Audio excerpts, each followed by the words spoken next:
thank you again, and we will go ahead and turn our class on over to you. All right, I'm going to leave my camera where it's at, so pardon me if I'm not looking right at it. Let's see a little bit about me, since we've got quite a widespread group of folks. I'm Octamasades, Sir Octamasades on Tier. I've always lived in on Tier. Matter of fact, I don't travel all that much, but I've been in the SCA since about 1989, so more than half of my life. I am a right-handed, but due to some injuries in high school and then trying to do stupid stuff in the SCA in my first couple of years, I switched to fighting left-handed.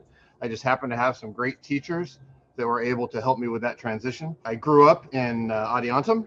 That's my home. My parents still live down there, fighting under the bridge with Ambrose and Morgan and all those guys back in the day. And now I live up in Vancouver, Washington in Stromgard.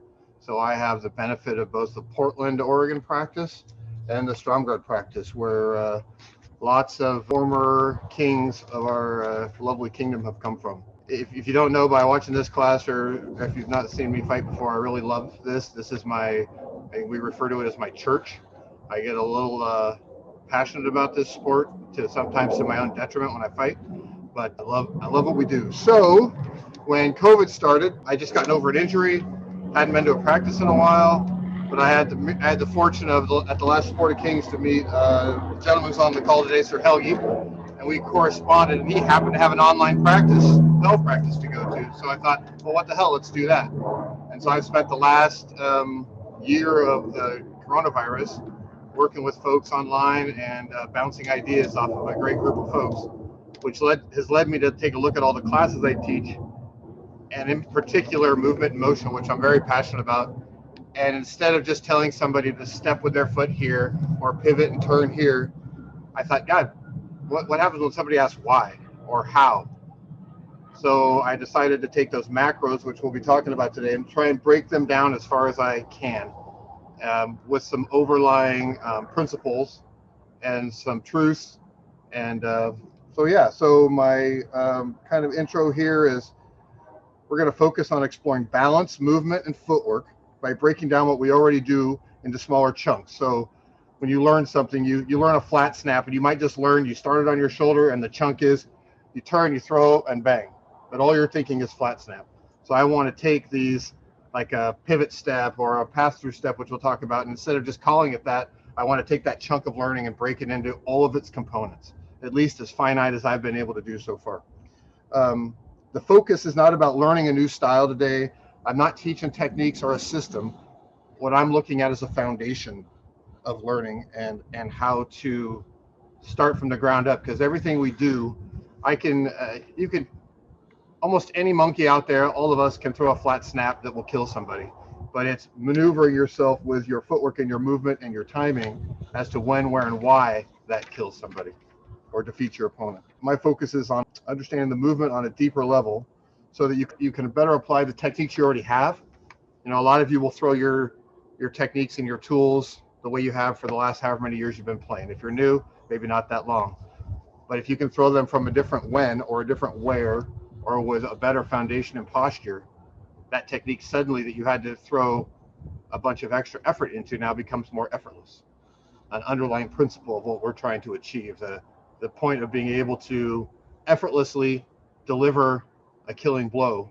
That's what we're all striving for. If I don't have to move all over the place and do all these things to position, if I can just throw the blow, then that's kind of the pure art of what we're trying to do. And then also with this foundation that we're going to talk about today and these mechanics, I'm hoping that when you go to another class to learn new techniques, new systems to apply tools, tweak your tools, that you'll be better able to be a good student, that you'll be able to start from this foundation of centering and won't pick up or transfer bad habits to new things you learn. Today I want to discuss step variations. I have a canvas that I built here after reading Fear is the Mind Killer, just to kind of help me illustrate and kind of diagram where I'm stepping. So it has a center point, it has a cross, and it has an X for diagonals. I don't know if you can see from there, but from the center dot, I have dots on all the lines, and those just happen to be my natural gait. So when I'm relaxed and I'm just stepping, I'm hitting those dots. And those dots for me are 22 inches from the center. So just as an idea, give a little bit of background here. If my foot's behind the back dot, I'm at the extreme range of measure where if I lean just a little bit, I can't hit the Pell. If I adjust, I can hit the Pell. The second set of dots brings me into that mid measure, or some people call it B range, where I've got all my angles and all my blows. And the last set is full up in close. Call it marsupial measure. You're in the pocket, you're in the pouch, you're right up on your opponent. So that's kind of how that's structured.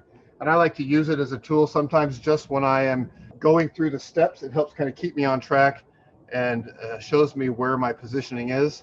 And then I can even bisect those dots and do some other things that I'll show you later. We're going to take an in-depth look at balance and weight transfer, and we're going to use that to start a conversation maybe on some force generation, but it depends on how deep down the rabbit hole we go. And then we're going to talk about using movement and motion to control range, tempo, and line.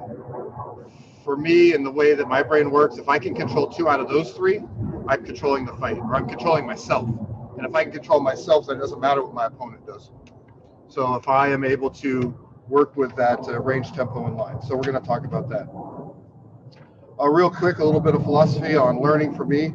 I kind of look at the brain and the body as sort of 2 phases. One, there's the small mind, your front brain, your peripheral thinking. That's when we're learning something and I'm watching it come in and I am practicing it. So when I'm throwing a blow, I'm not just thinking of the target. I'm thinking about how my body engages, where my sword's going to land, how my hand finishes, and I'm processing this learning. So I'm putting that into chunks. For me, it's all about feeling the thing. So I recognize that everybody has a different way of learning. So whatever learning way, if journaling works for you, any of that kind of different ways of putting these chunks together. So that's that small mind, that active experience. It's like the beginning of a fight before you're totally in that intrinsic headspace, you're analyzing and taking in data.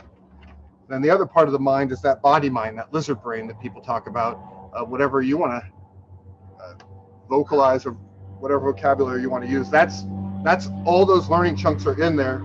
And now this small mind gets much more smaller on the computer, and that body mind, intrinsic mind sort of is taking over. So now it's when you catch a trigger, a posture, you catch a movement in a line, and your brain throws the chunk in there. You throw a flat snap, you pull your leg out of the way because you see the shots coming or you feel the shots coming.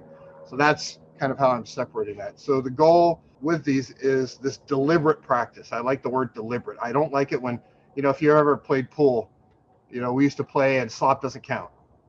Well, in fighting, you can still slop something in, but it never feels as good as when you have that called shot and you know that you meant to do something. So training all of these smaller chunks of learning gets us into that deliberate mind, that deliberate lizard brain, so that we can do those things on purpose when we want to do them.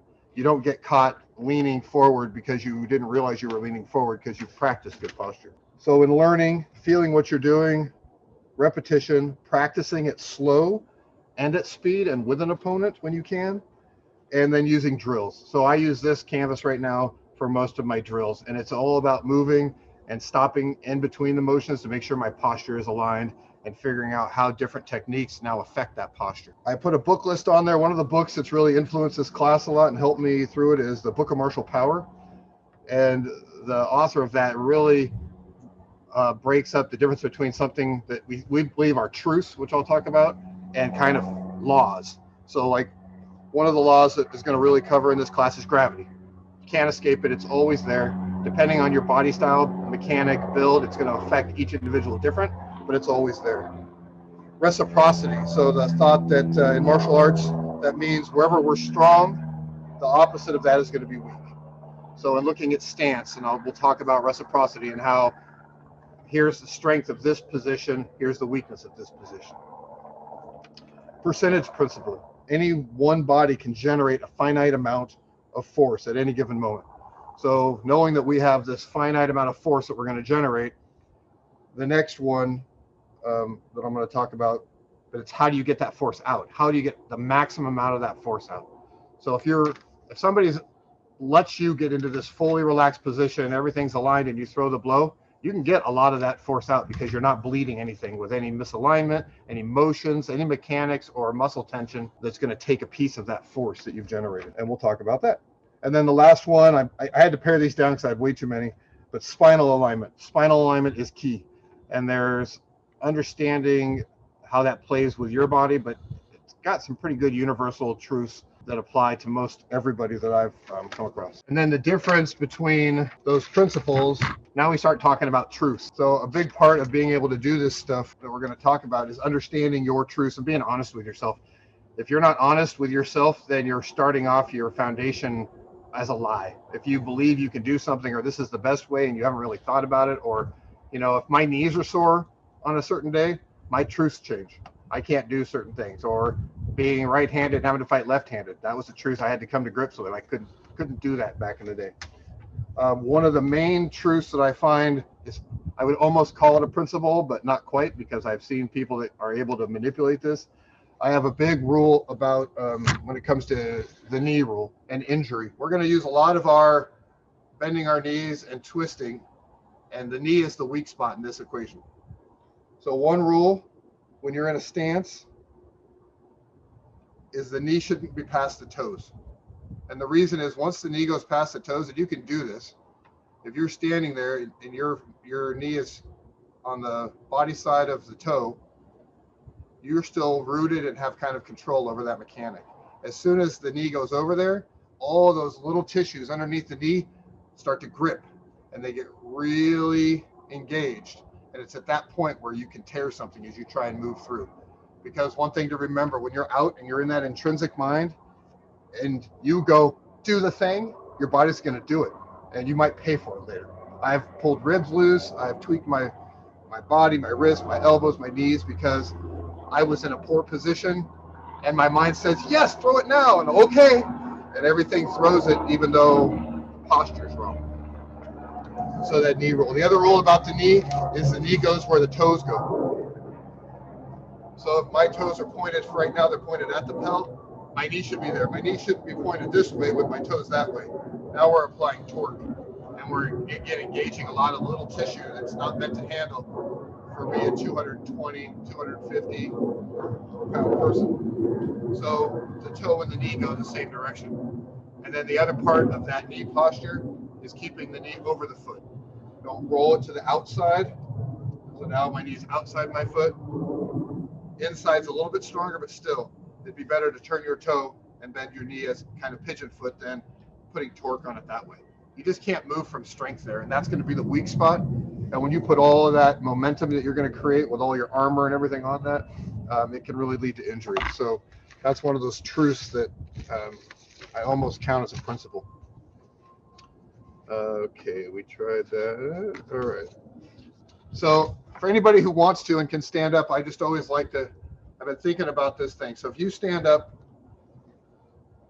and your feet are shoulder width apart and you're equal weighted. So your weight is not forward or back, side to side. It's pretty much right between your feet. And then lift your foot. So if I'm doing this, a lot of people, the first inclination is they do this. Well, that's not what I said to do. If you're just equal balanced and you lift your foot, you fall to the side. I can lift it high, I still fall to the side. If you did this, you did some other things before you did this. And that's why I want to talk about. And they weren't deliberate. You just picked up your foot. What really happened was you transferred weight to your foot that was going to stay on the ground. And in that mechanic, then you lifted up your foot. So I want to talk about understanding all those little components about deliberate action. Even if they are too finite maybe now and they don't apply to what you're doing, understanding what you do is the first step in being able to alter and change that and cheat it. And then when you have control over yourself and you can understand your opponent. You know what they have to do to move that foot, or you know why their foot moved. And if it moved because they leaned with their chest, fight's over right there. They are out of balance. And if you are in your good posture, ready to react, you can take advantage of that, but you got to know it's happening almost before it happens. So let's talk about some basic stances and explore a little bit of that reciprocity, the benefit and the good and the bad. strong and the weak. So I'm going to hold a sword in my hand. That way you know which leg I'm talking about. As being mostly left-handed, oftentimes I talk from a left-handed fighting standpoint, so I'll switch to the right side. But if you're wondering which sword side I'm talking about, just look for the hand. Sorry. So 50-50, kind of in a horse stance, shoulder width apart. That's kind of where that center foundation is. To get to what I call a basic fighting stance, I pull one foot halfway forward and one foot back. So the toe on my back foot is just behind the heel on my front foot. I could still be 50% weighted. So this way, if I were to lift it, so before when I lifted up the foot, I go sideways. Now when I lift up a foot, I either go backwards or I'm going diagonally. So that's that 50-50 weight. Now, depending on your fighting style, you might turn that a little bit. If I'm fighting with a heater and I'm fighting a right-handed opponent and I want to keep my shield in line with the danger, being over here means it just changes my style, right? My arm doesn't necessarily have to move, but it changes what I can cover in a sword leg forward. Contrary, shield leg forward. If I'm in a sword leg forward posture, being a little more squared or a little off this direction, I can address the danger. So from this stance, straight up and down, I can address the danger. So I'm also keeping my spine aligned. I'm sitting into my stance. I'm going to switch back to shield leg forward. So in this one, I'm strong at anything coming at me. But anything laterally, it's a bit weaker. If something was to push me sideways. If you get into an extremely bladed stance, almost kind of like a fencing stance, if we do sword leg forward, and my feet are in line, I'm very strong forward. I have my back leg has got its root, and nobody's going to push me over. But if anybody comes at me at all from the side without changing my mechanic, I'm going to topple. So understanding the reciprocity of the footwork and where you're strong and where you're weak allows you, if somebody starts to move to a weak side, you can adjust. And you can adjust. As long as you're in balance, it's really easy to make slight adjustments, even if you just turn your body a slight bit and adjust your hip. And that's just kind of a 50-50 up and down stance. Now from here, we can change the balance. I'm going to talk about weight distribution and then we're going to skip to posture here. So you can be 70-30 on the back foot. You can switch to 60-40 with the back foot where most of the weight is. We'll talk about the advantages of being weighted on the back foot. You can slide that forward. Now I've got some weight on the front foot, about 60, and then I can get to 70. My knee is still not over my toe. I'm still in a good position to where I can move quickly. And we'll talk about posture, but I'm moving from my center. A lot of people will come up and you take a half step back and then they lean to reach you. As soon as their chest gets over their knee, the only way for them to go is forward or to stand up. Either way, they're committed to a mechanic. If I slide forward on my hips, I'm good. My knee's not past my toe. I'm perfectly balanced. I can even pick my foot up. I can put it anywhere I want, shift my weight over the other foot. If I'm here and I try and do that, I'm going to fall forward. Or I have to pick it up with the front foot and allow it to get me back to a centered state. Let's talk about posture. So from the top of your head, the crown, down through the center line, and it really goes down each leg. You should be on your flatbed truck. Every movement comes from your dantian, comes from your center, almost at your hip hinge. So if I'm doing like a kettlebell workout and I'm hinging at the hips, that's where when I think about moving forward, I'm moving from there.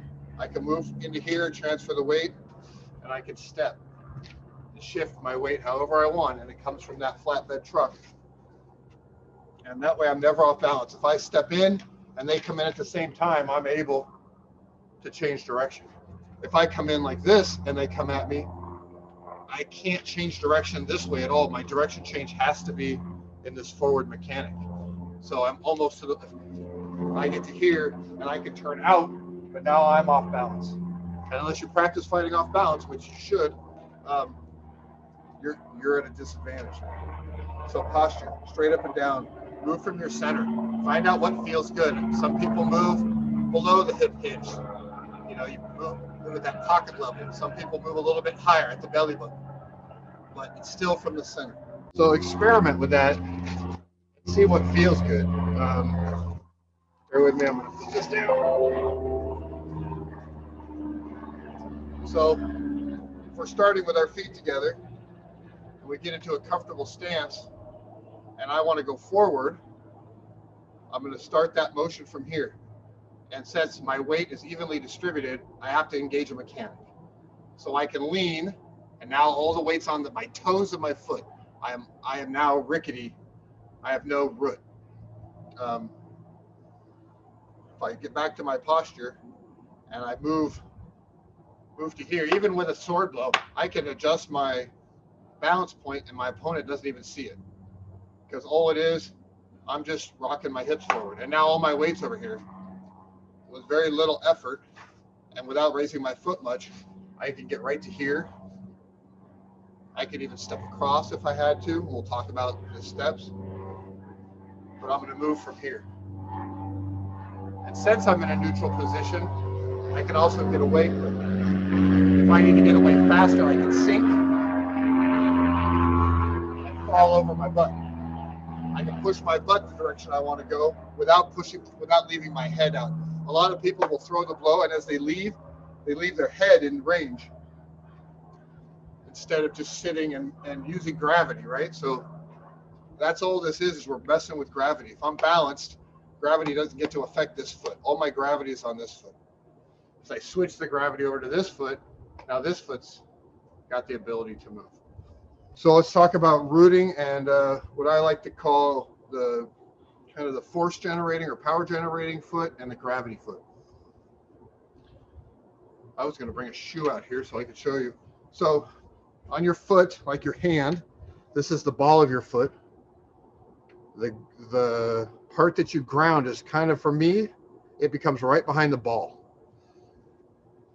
So if I'm in whatever stance I want to be in, my root is just behind the ball of the foot, which means I can wiggle my toes. I can lift my toes off the ground on both my feet because they aren't stuck to the ground. I can choose to grab with my toes when I want to move, but I don't have to. There's weight on my heels, but again, that weight isn't, I'm not rooting through my heels. I'm rooting through that ball of my foot. What that allows me to do is if I shift my weight back a little bit, I can turn my heel and point my toe a different direction. If I have my weight forward on the front foot, then I rotate on the root. I rotate on the front ball of the foot to change direction of my feet. If your weight's on the back and you're trying to rotate on the front, you're doing this kind of weird cat stance dance, and that doesn't seem to translate as good for what we do. But again, this isn't a principle, it's more of a rule. So I tend to rotate on the heel when my weight's back and on the toe when my weight's front. That way, when I close on my opponent, throw the snap, I want to get to the offside. My weight's back right now. I'm going to shift the weight, turn the foot, bring the foot with me, and throw my offside. And I'm still centered. I can lift my foot up. I have my gravity foot. So gravity and power. Most of the time, your power foot's going to be the foot behind. That's the foot that's going to initiate turning and pulling that force up from the ground, up into your blow. It's not your muscles. I can change how hard I hit just by how I allow that force to come up. But you have to have something in a perfect technique that's grounding you, because it's that stop, right? So my front foot is the stop. That's where the gravity is. So the rest of this, and we could talk about force transfer after the footwork. The rest of this is relaxed because this has the gravity. So even if I want to step and throw, I can, that foot lands before my sword does, so it roots me. So my power foot, I can even bring the power foot with me because it's generated the force. My the gravity foot. So it's kind of a teardrop. The teardrop starts up here at your center, goes down both legs and into the ground. So you've got this circular motion. Now, it doesn't mean you can't throw a blow without a gravity foot. It just means you're giving up that link.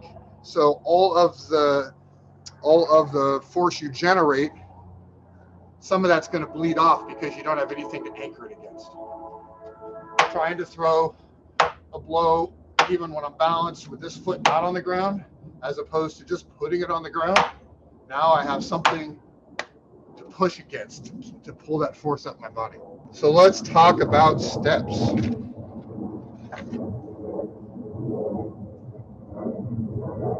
So I've tried to generalize the vocabulary from taking from different sources. So again, if you ever have ideas about better vernacular to use, I'm always open for new vocabulary.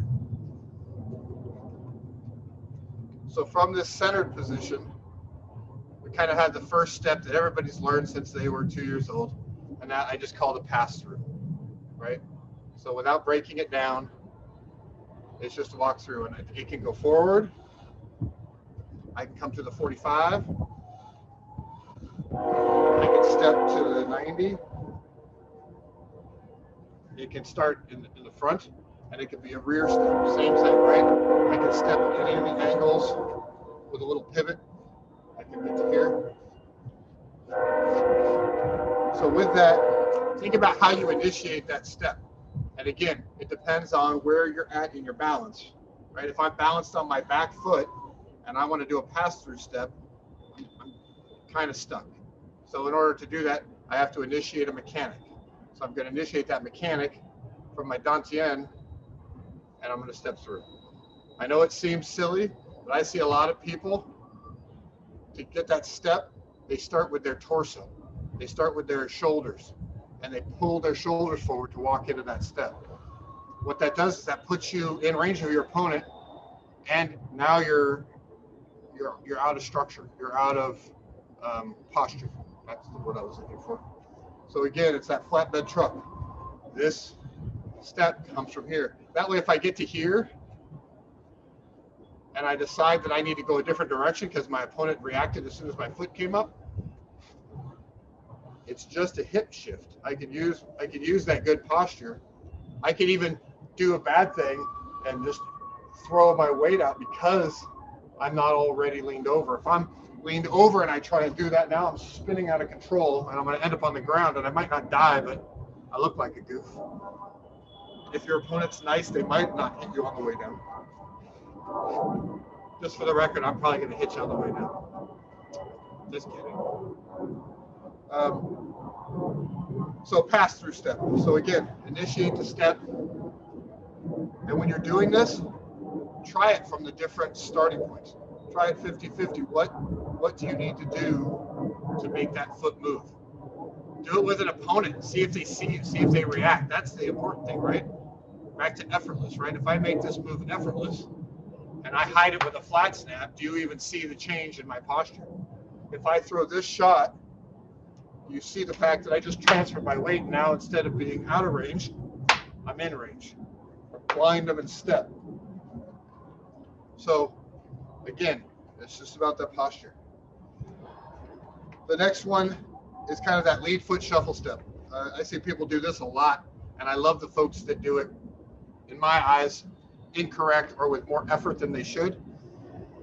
You get back into your posture. Usually you're a little bit forward, and folks want to close range, and they do it like this. Rock it back, step it forward. Rock it back, step it forward. And they're creating this mechanical motion. And I like to wait until the second step, and then I take a gathering half step back.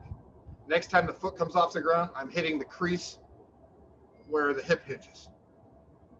Because at that moment in time, when they rock back to pull that foot up, they're stuck in time. That foot has to go there because they've already determined that in that step. They might be able to wiggle it out a little bit, but the chances of them doing it deliberately are very small.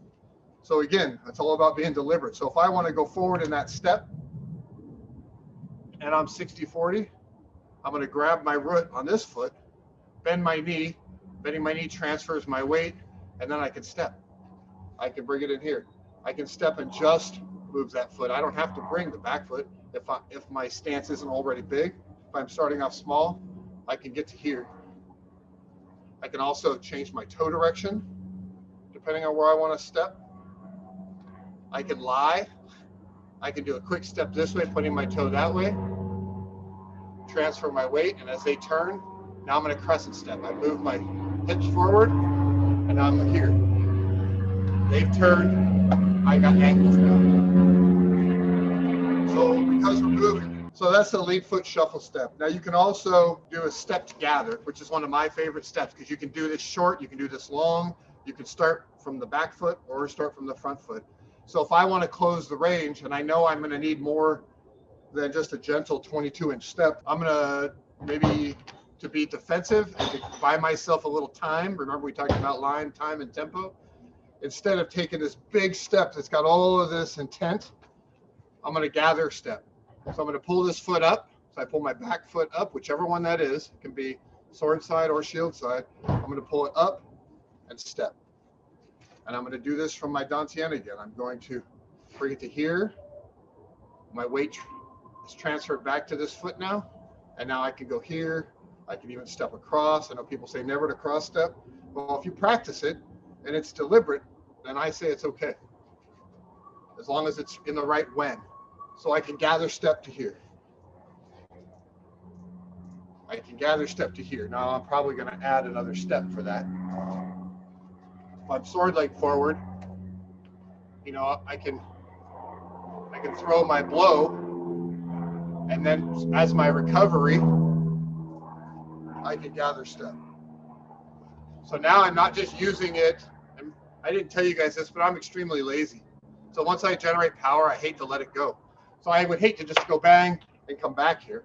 But if I can go bang and transferring my weight to my gravity foot, I got nothing on the back foot now. I can do whatever I want with that foot, right? So I've transferred it. Now I can do my gather step. And now as I do my gather step, I'm going to recover. So I've stepped under my sword. I've lowered, I've added gravity. I'm lowering my center. And now I got a sweet wrap, especially if they blocked that offside shot with their corner of their shield and left all of this open. My toe isn't past my knee. I've got my gravity foots back here. Now this foot is the one that's generating the power. Or rather, I'm sorry, I got that wrong. This is still generating the power. This is my gravity. And now I can get out of the way because I'm in posture. Transversely, if I want to close the range faster, and my intent is to explode into the step, I can step and then gather. So if I'm here, I'm going to do this left-handed just because it feels better left-handed. And I throw the shot, I'm going to do my step, I'm leading with my dantian, and now I gather this foot back. So I let it slide, I bring it with me. And I can put it wherever I want. If I want to dominate, I'll step into my opponent. If I want to get to the 45, I'll step to my 45, and my toe is pointed at my opponent. Very rarely are you going to step to here because you don't really want to keep going that way. And I got to do some funky backsword blocking. So when I explode in, I change my toe, or rather I keep my toe pointed at my opponent. Now I can throw the shot. If they turn to meet it, now I take my little 22-inch step. I'm going to pivot. Step, step. Just gentle steps. Nothing is really, occasionally I get about 30 or 40 inches apart if I'm taking a bigger step. But most of the time I keep my feet about this 22 inches apart.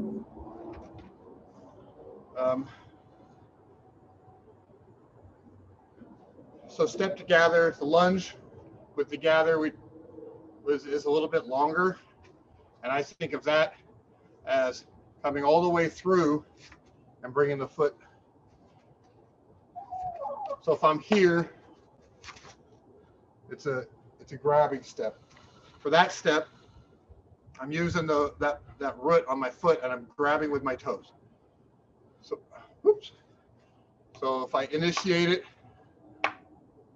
by throwing my hips into this foot and my gravity foot, and on the recovery, I jettison myself through with my hips, and I'm grabbing when I land with my toes and turning my posture. So again, it's all about being on that flatbed truck. And don't try not to get yourself fully up on your toes, because then you have nowhere up to go. The same with, don't get yourself to the point where you're too low that you can't react, that your muscles are so engaged that you can't move. I do practice in a very low stance from time to time because I find it fun and challenging. But the thing about being if you move from that flatbed truck and you're keeping that posture, when you need to rise up, you can rise up. When you need to rise down, you can still dump. And you don't have to go more than an inch. And we'll cover that in a little bit later. Cross stepping. Most of the time when you see a cross step, get my posture back so I'm not doing bad posture. It's to get around somebody, I find. Or, and again, I'm doing this left-handed now. Let's switch to right-handed.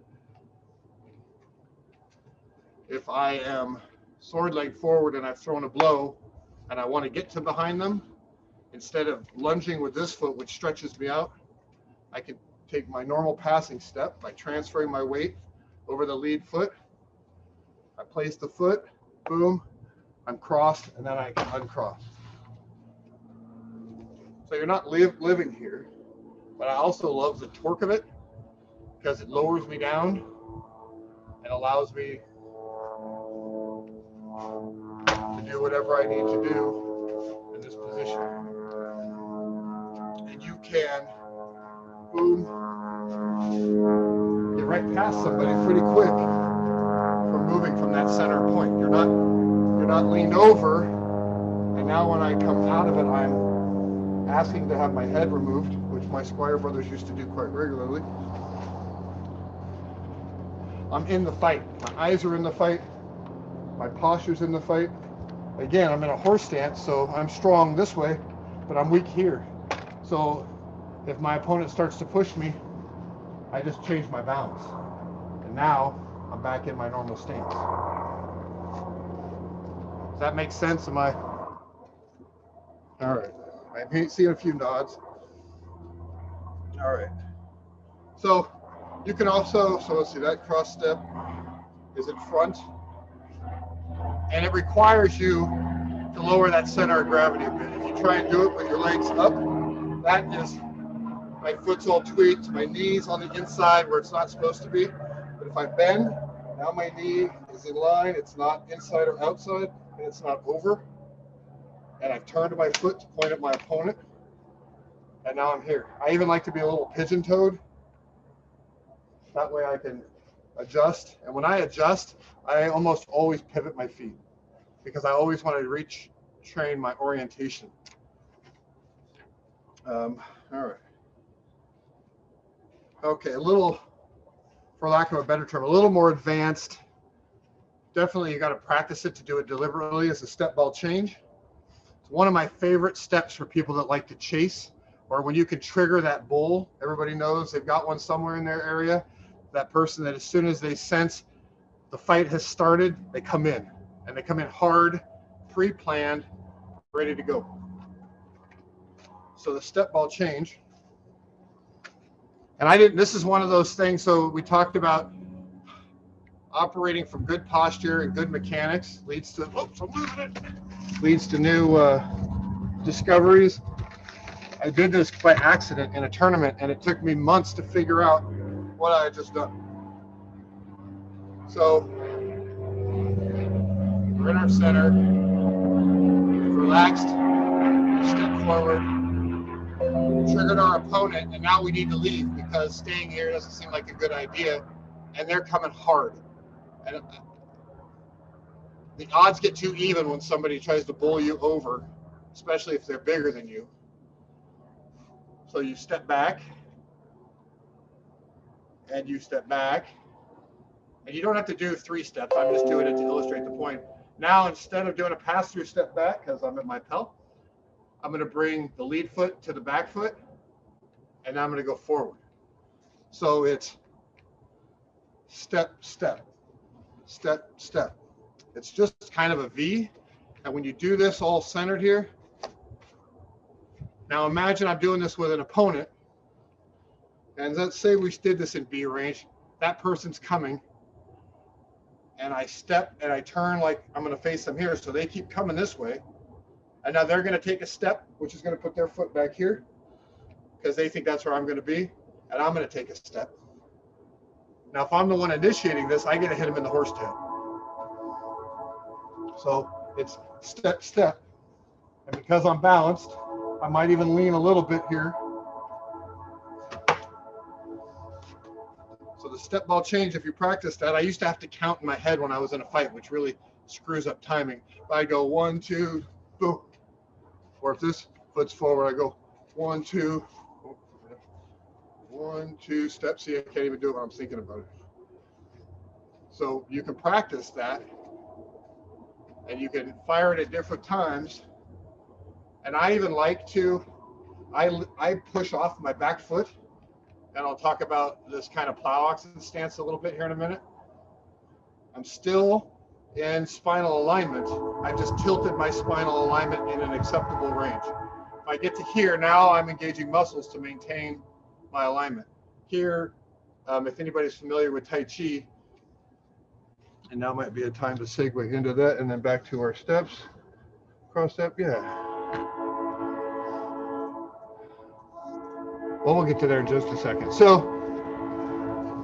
the other fundamental part about movement from your stances is tension. So I like to talk about being the duck. Above my flatbed truck, everything's calm. I'm relaxed. If I need to be a little tense or to push pressure on my opponent, that can happen. But for the most part, I'm like a concrete block with a rubber hose sticking out of it. I have my roots in the balls of my feet, and I can choose where I put the pressure on the balls of my feet. I can go straight down and just sink and sit here, or I can push. Right now I'm pushing pressure out, and I'm going to push it that way. So when I decide I want to go, all I have to do is release the root in my front foot, and I step. Or if somebody's coming in, I release the root in the back foot, and I gather step back. I can even push it this way. It's a little bit more counterintuitive because it's a cross, but it's just letting it go. You change the dynamic of your balance to apply that pressure.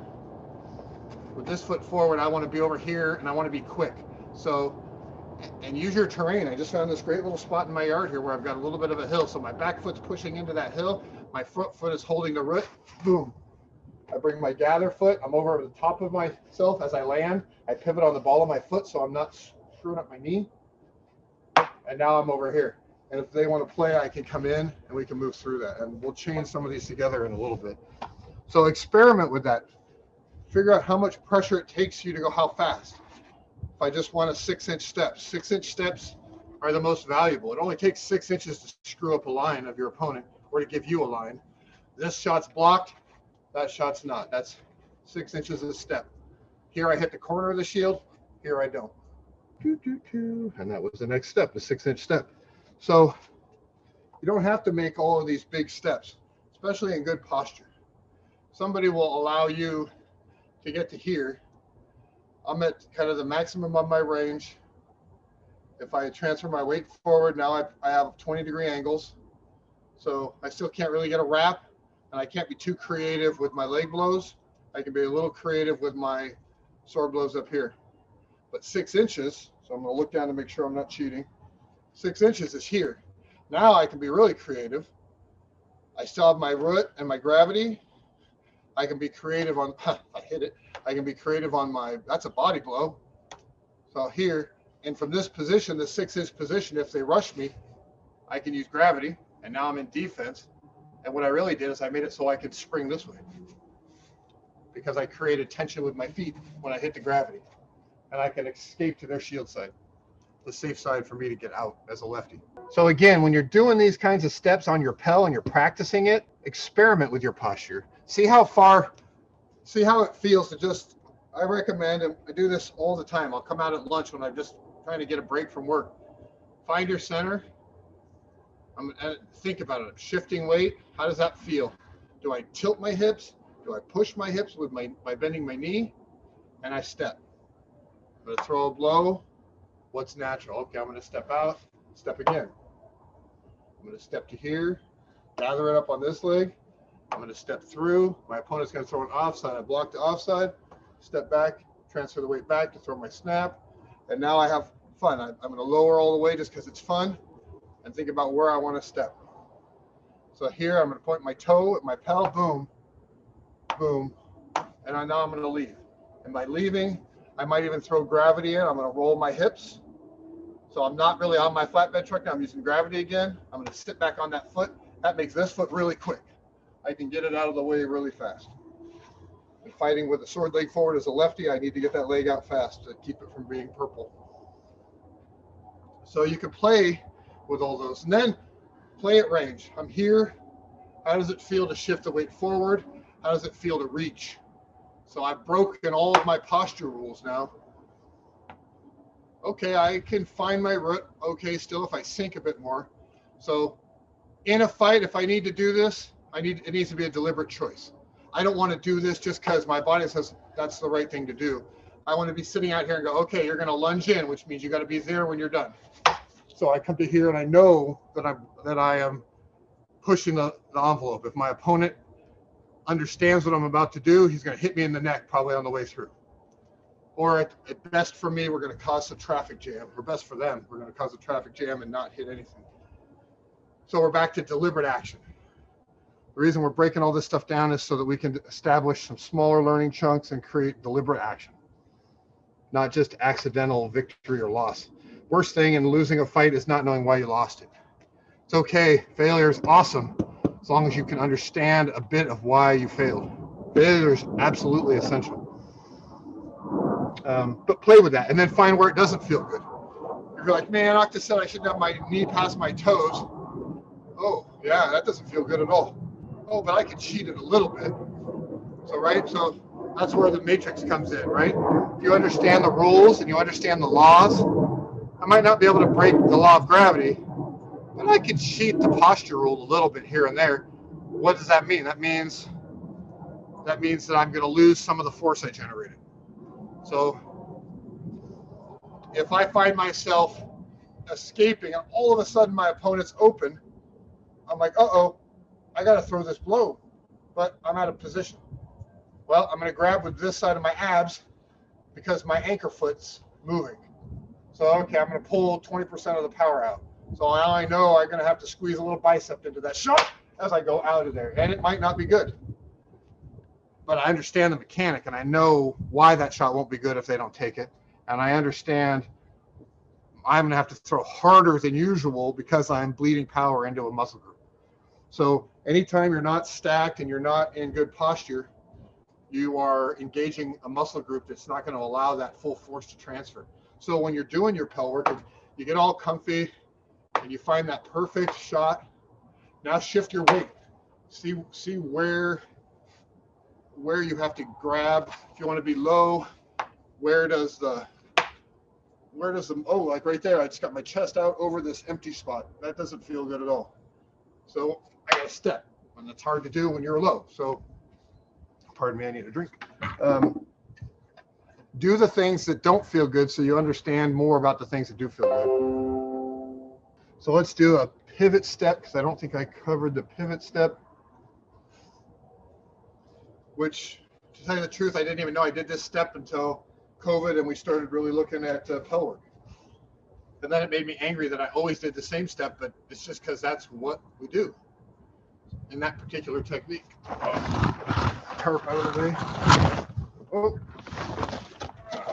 right. So if we're going through our standard, I'm in my form, I'm fighting left-handed, so bear with me, I'll do it right-handed as well. I've thrown my blow. I've transferred my weight forward on my recovery. I'm going to do a gather step. to my 45 and throw this one. Now I've recovered. I want to be over there because this side's not good to be at anymore. I'm going to step. And so I might throw a blow in between, and we'll talk about the blows.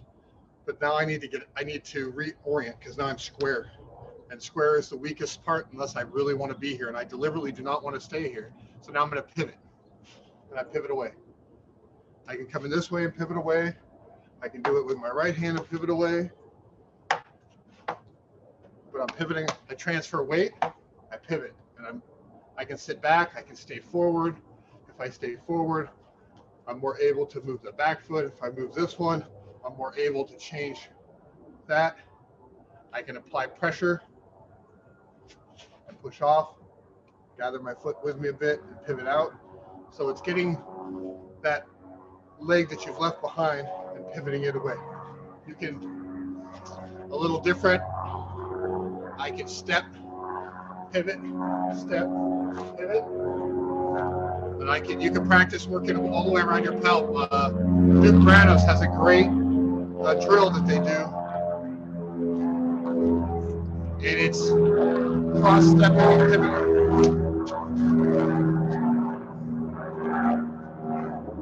In the Kung Fu that I've done in the past, it's called the Golden Lasso. I throw. It's just a series of pivots around your opponent. So that is the pivot step. And again, you can change balance. The whole part of this is using one concept and applying it to the next step and the next step, and then play with your ranges. What's totally passive, what's totally aggressive, what's totally off balance or bleeding power from your posture. All right. I want to touch a little bit on the plow ox that I talked about, and then look a little bit at generating force. The generating force portion is really, I'm kind of saving that for the next level class, or the next stacking on class. But if people have questions about it at the end, we can absolutely go back and talk about it. So my background also is real heavy into Tai Chi. I really like Tai Chi, Qigong. I've done some Kung Fu. And the interesting thing about all those styles is the first thing you have to do when you show up at class is learn to walk again. You have to learn to run again because every style has a different mechanic for how your feet move. Even a Kung Fu, I take Kung Fu and Tai Chi from the same family. It grew up together. And they also have a style of Bakwa, and every different style has its own footwork, which is very interesting for a movement junkie like me who watches people walk down the street and sees where they've got hiccups in their stride and stuff. So if we look at Tai Chi, which for me is the best as far as moving your flatbed truck, your Dantien, you start here, right?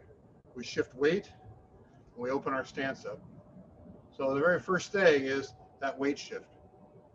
And then to initiate move, we start with a 5-star stance where you shift the weight over the hip, crescent, set the heel down, and then move into your root. My toes can still wiggle, but my root is rooted. And then I slip to a center, 60-40, 70-30. And when my hinge wants to either move the foot, then that back knee has a bit of bend in it and it straightens out. I'm at about a 20% incline right now. I'm still fully able to, without any muscle, I'm going to try and keep my armpit closed, get a little closer, without any muscle, deliver killing blows from this stance. I still have my rotation. It's rotating a little bit oblong. If I get to here, now I'm using muscle.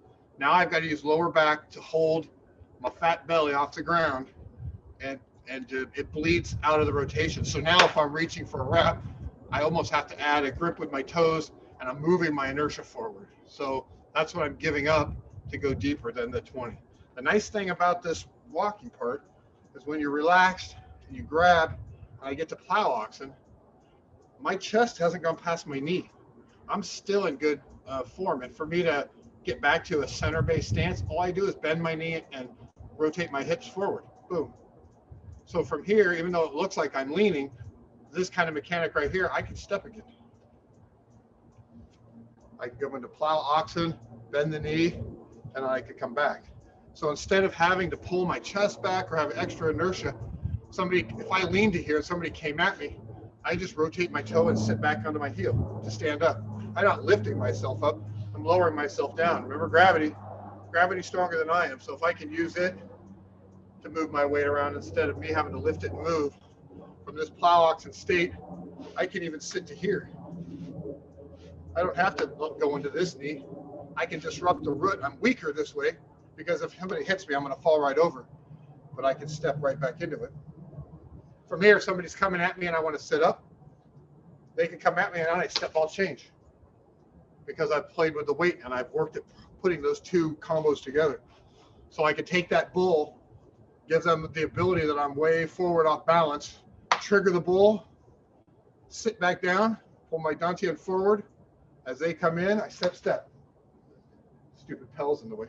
Step, and I've got all kinds of time, right? So I know I'm getting ahead a little bit, but I'm controlling measure. I'm initiating. They're going to follow this line that I created. It's almost like you have a ring on your finger tied to a rope in their nose. I pull them here. They keep coming. And all I'm doing is they're moving forward. I'm sliding backwards. I'm not even moving my feet yet. I'm getting my balance to the point where now I can react. Now I can leave for sure. But if they're not putting any danger on this side, if they're trying to just roll me up, boom. I get to here, and I even stand up and push up into another plow oxen with my shoulder this way. And I can still leave the fight because I know where my balance is. So finding that spot, that Euro plow oxen where knees not past the toe, chest not past the knee. This is still at good posture. I am lined up. My son is 6'5". He's 17 years old, 6'6", 270 pounds. And his favorite thing to do, because we've wrestled and slapped each other since he was 6 or less, his favorite thing to do is to come down and grab me and push me over and that kind of stuff. But if I can get my root in before he gets me, I can hold him at bay. He can't push me over in my plow oxen because I got my roots down. And if he starts to, all I have to do is sit and rotate and pivot, and he goes another direction. So keep that in mind, that kind of body mechanic, controlling those lines. You also control tempo here. I can move quick with my feet, or I can move gentle and flow and try and take back that tempo. The bull usually wants that everything all in tempo. They put all their cards on the table and they go. Some people may not close quite that hard. But if you're not committed to the step, you're just moving your weight. You've created time for yourself. You've created the illusion of it being a slow action instead of this clencher, got to throw everything now kind of reaction. Any questions about that? Anybody? Okay. So let's talk a little bit, as soon as I get it under water, about where our centers are and how that affects rotation.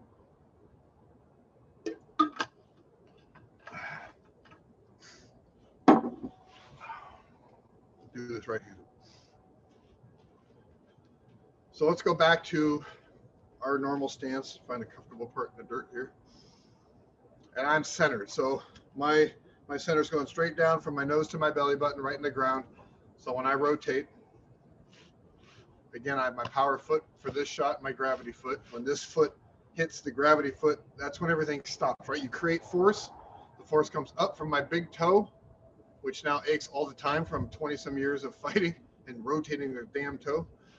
Comes up the toe, and for the shield leg forward, it continues up my butt, over to my spine, up, out the shoulder, ripples out, and the force I can see the force impact right here.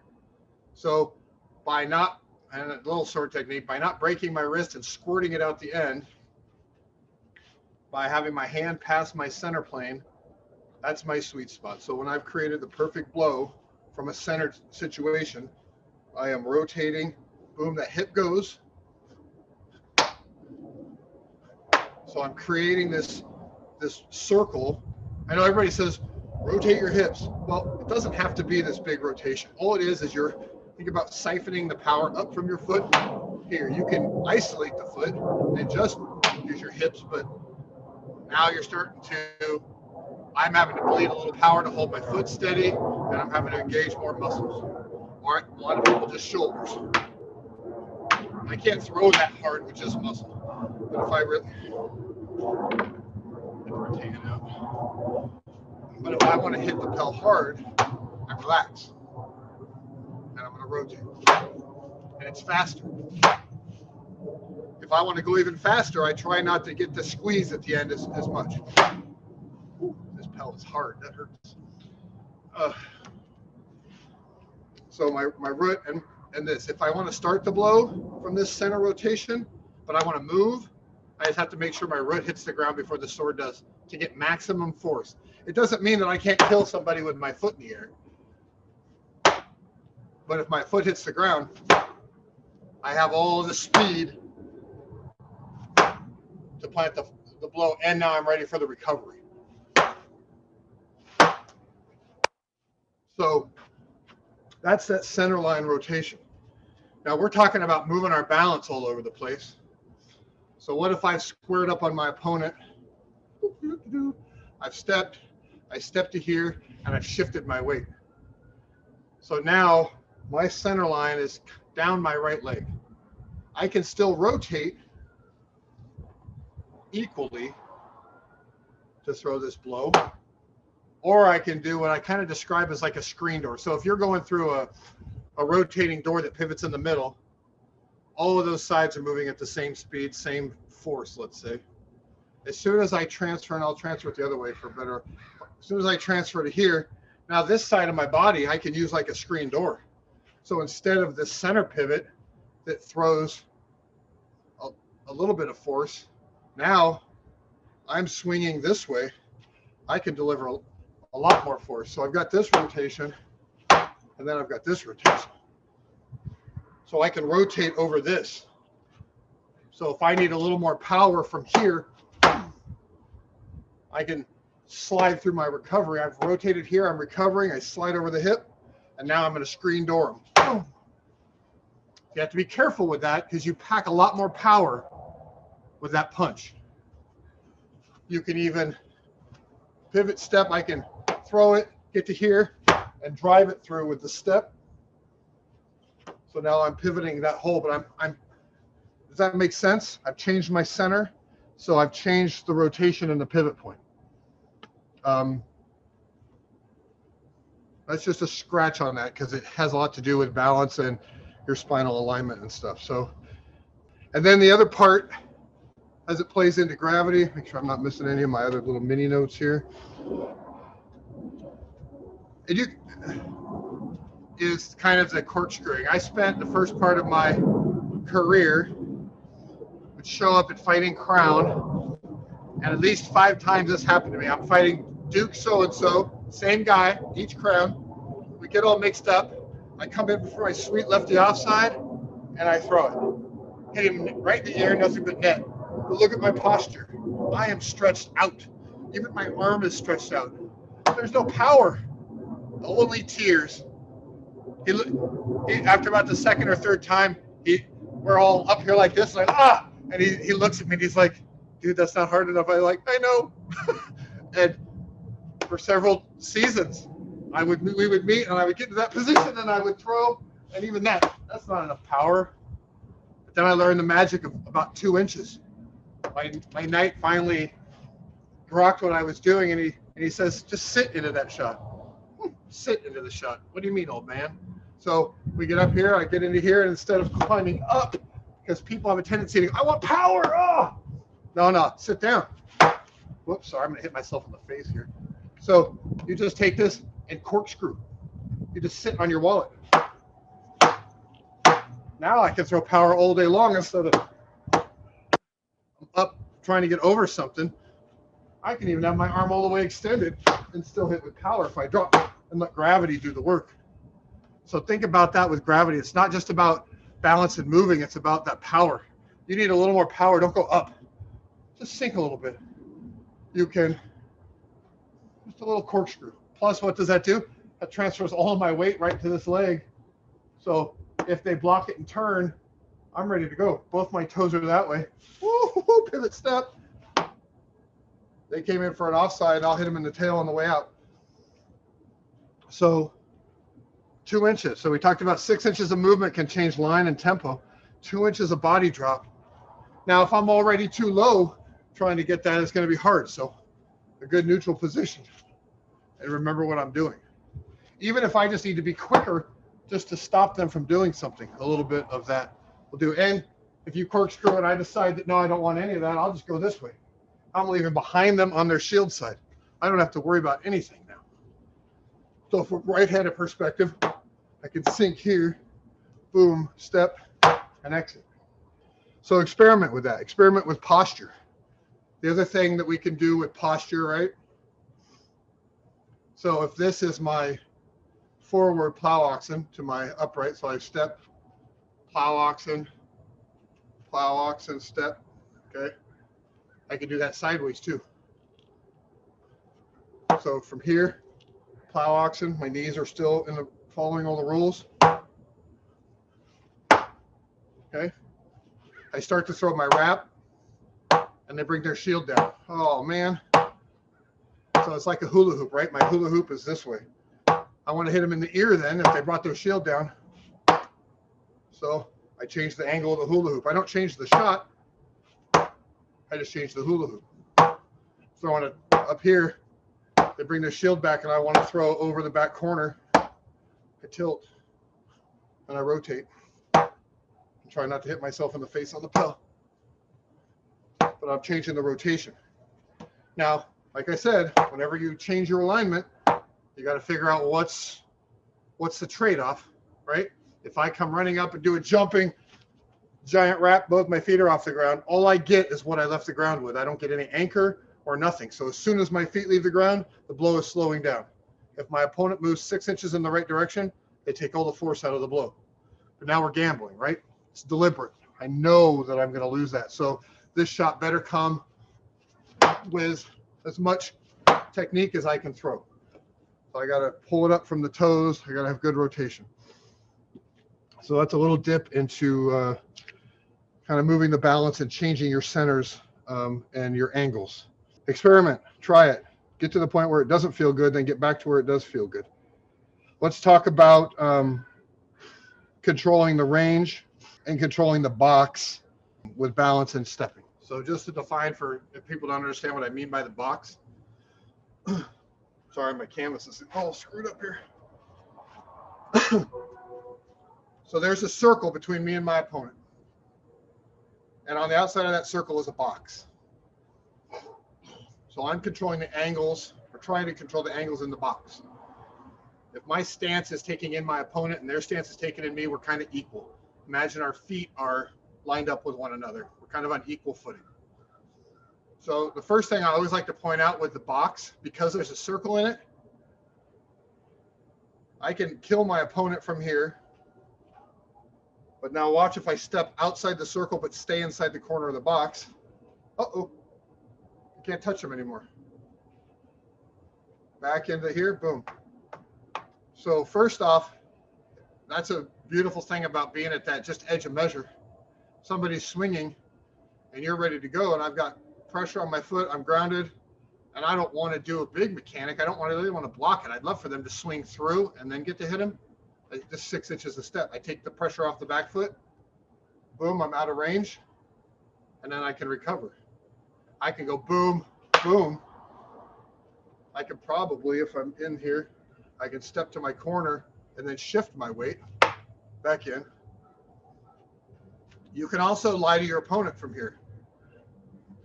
If they're not paying attention to your balance, like I can't hit them. But if I throw this shot and on my recovery, I don't know if you caught that, I just bent my knee. Now they're in range. So I throw my shot. I can fake a shot, you know, just kind of whoo, and all I have to do is slide. And if they block it, maybe that causes them to go ah. And since my weight shifted on the front foot, now when they peak again, I'm not where I'm supposed to be. So controlling measure, this outer measure, you can do a lot with just little steps and hip placement. Now I can close into that other measure. I can be back. And so I'll go right-handed again. Let's see. If I want to close in and I want my legs to be more safe, maybe I'm just going to do a step here to my 45. So they're still in my box. If they didn't adjust, I'm only partially in their box. Okay? And now I control this just from a little weight transfer and a 45-degree step. People are always talking about stepping to angles. Okay? I can also put the weight on my back foot, and I can place my foot where I want it. And if they suddenly change and I placed it here, I can then even just bounce it off and recover because my weight's not transferred yet. I can pull my weight into here, and now I'm owning my space, right? The intensity just shifted because now I'm weight forward, I'm ready to go. If they come in hard, I'm going to have to take it. I'm going to have to adjust, or I'm going to have to leave. But I better be in good guard because that leg's going to stay there for a minute. So closing range, the gather step that we talked about. Boom, boom. Boom. You can gather and then step through. If you don't want to just do a whole step through, I can come to here, see if they'll bite on me stepping to here, and then continue my step forward. So all of this stuff that's happening is I'm using my onboard computer, my lizard brain, right? I'm going, aha, what are you going to do? Did they turn? Did they raise their shield up and blind themselves? My favorite mechanic ever is to go, boom, and watch the face disappear, because my next step is going to be a gathering step. And I barely leave the ground, and then they look. And then the next words out of their mouth are, oh shit, because you're not there. You can do that. You can elicit, they've got a really good high guard here. I really want to hit that spot. I need that shield to move. I move to here. Does that shield follow me? No. And I hit it. Does the shield follow me? Yes. And I grab my gravity. I lower myself. And now I'm here. If they block that one, I've got press on. I can put tension on their shield. And I can deliver stuff all with whatever techniques I want. So using that time, I can creep in. I can give them a stomp every once in a while. If you're really good at throwing fast and hard, you can throw fast and hard, and then with your body mechanics, you can elicit a response. Somebody will honor you with the dance of blocks when you just rotate your hip. And at the end of that hip rotation, as they do that, you just release tension. And with effortless mechanics, you move to here. If I need to get back into my 70-30 stance, all I got to do is pivot my foot. And now they're in the box. We're talking about this magical box. If your feet aren't lined up with my feet, I'm in control of the box. I'm controlling the lines. My other favorite thing about the box is this magic line that runs right down the middle of it. If we're starting out here out at range, and there's lots of ways you can deceptively close the range, but let's just be straightforward. If I step into range, I put my foot on the line. Now I've bisected my opponent. Now I control the lines. If his feet are on the outside of my feet, the offside shot is way outside because I can just adjust myself and move to it. I can move to the side. The onside shot's breaking late. So I can turn to meet that, or I can gather step through. Now I've replaced it. I'm still bisecting him with this back foot now. But mess around with that when you're able to work with a person and just see how it feels. And ask your opponent. Now have them throw a snap. Boom. All I got to do to block that now is right to here because I've bisected the line. Now, if they really want to snap, then I'll go from my normal position and I'll step my lead foot outside the box. Now it's going to break too early. Now they have to rotate to have a better shot. And now I play the rotation game. Oh, they had to rotate. Oh, they had to rotate. Oh, they had to close range. And now I'm leading the dance. And if they don't understand that you're leading the dance and they're constantly trying to catch up with their footwork, but you've practiced your footwork, they'll never catch up. And about the time they're trying to put that foot in the air to take a stutter step forward, you hit them in the head. Boom! Now their knee, their leg, they got nothing left. They have no chance of victory. So we kind of talked about measure a bit. I like to walk into measure most of the time like I own the place. I kind of call it my gentle bunny defense or offense. Because when first time you get all raw into stuff and you start springing, you will elicit a response, right? So somebody either is going to freeze or they're going to react, and I prefer that they don't get a choice. So if you're comfortable in your transitions, and this is all about your style and technique, I really enjoy being relaxed, because when I'm relaxed, I'm the most dangerous, because I can throw the fastest. And it's just, it's okay, gentle bunny, and you're easy. They don't know that you're rooting and that you have pressure in your feet, because you're calm and you're stacked, and you work your way in, and then before they know it, you've closed to this A range, this really close measure. And because you know how to create range with your body mechanics, all I need to do to create range for a wrap, if I throw a wrap right now, they'll block it. But if I roll a shoulder and I corkscrew my hips, now I can break my wrap way out here, especially if I can apply a little pressure. Or I can pivot my foot out. Or I can pivot my foot through. For my offside shot, I can just sit my hips back. So experiment with that. Get right up on your Pell and just change the way your hips and your body adjusts. And then think about what they would do to you. If you're lucky enough to have a partner you can work with right now, man, take advantage. It doesn't even have to be an armor. Just lay the stick in, okay? And then have them move to where that's blocked, and then just change the mechanic by changing how you address them with your mechanics. Kill them with your footwork. Pressure, again, controlling that bisecting line and the lines through your mechanics, never letting somebody set up into their comfortable guard. As soon as they start to, you just change it with your feet, change your range. Give them something and then take it away from them. You can switch your feet. I can gather, step, step, gather, step, step, step offline. You can do kind of a crescent step, so they're thinking you're going to turn and you don't. Working with an opponent is the best way to figure out what kind of responses you get from that. And all of this is about building that database so that when you're in that 5 seconds or 15 seconds of glory on the list field, you're not thinking about where you're going to step your foot. You're thinking about, I need to apply pressure, or I need to change where the box is facing so that I'm not as susceptible to this particular technique.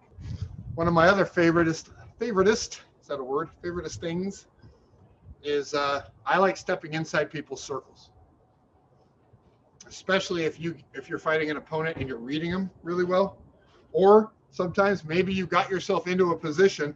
Maybe I came in and threw this shot because I thought they were coming over the top, and all of a sudden they're throwing a wrap at my kidneys.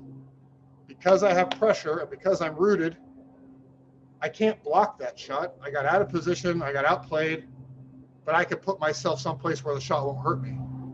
So if they're throwing a wrap, I can go to the hand. Boom.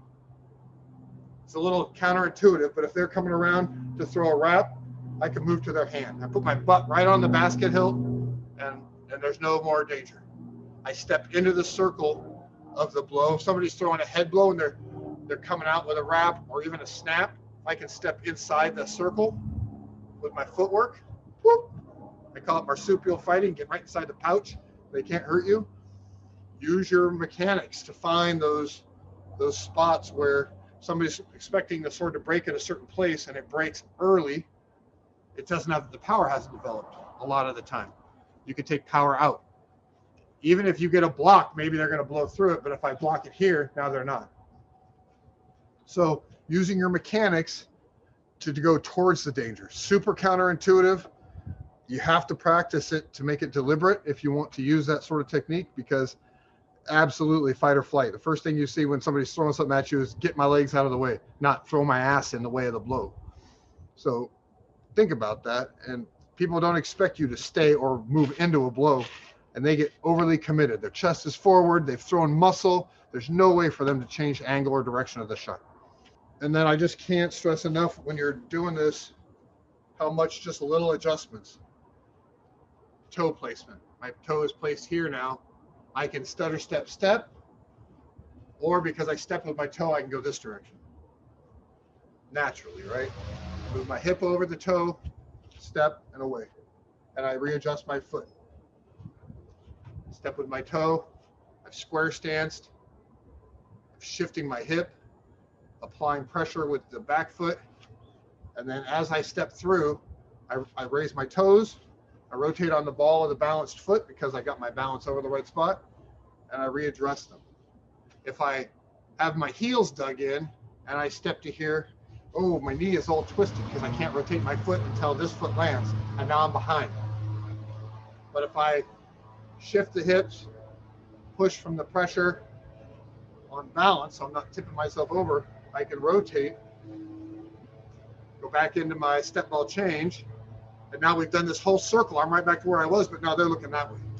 So using those mechanics and starting to put these different steps together and just walk. It's like Musashi said, you know, move like you move normally. Well, I want to move like this, so I got to practice this way, so it's my new normal.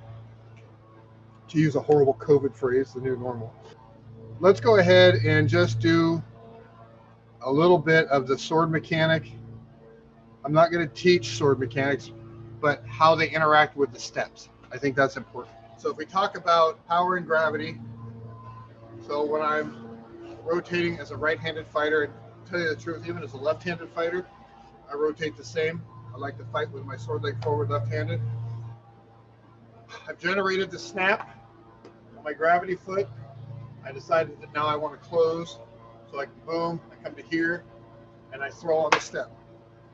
Okay? I can initiate that blow before the step and step. I can initiate the blow on the step. I can initiate the blow on the second step, so I move with that foot. I can boom, throw it on the pivot, throw it on the step, throw two,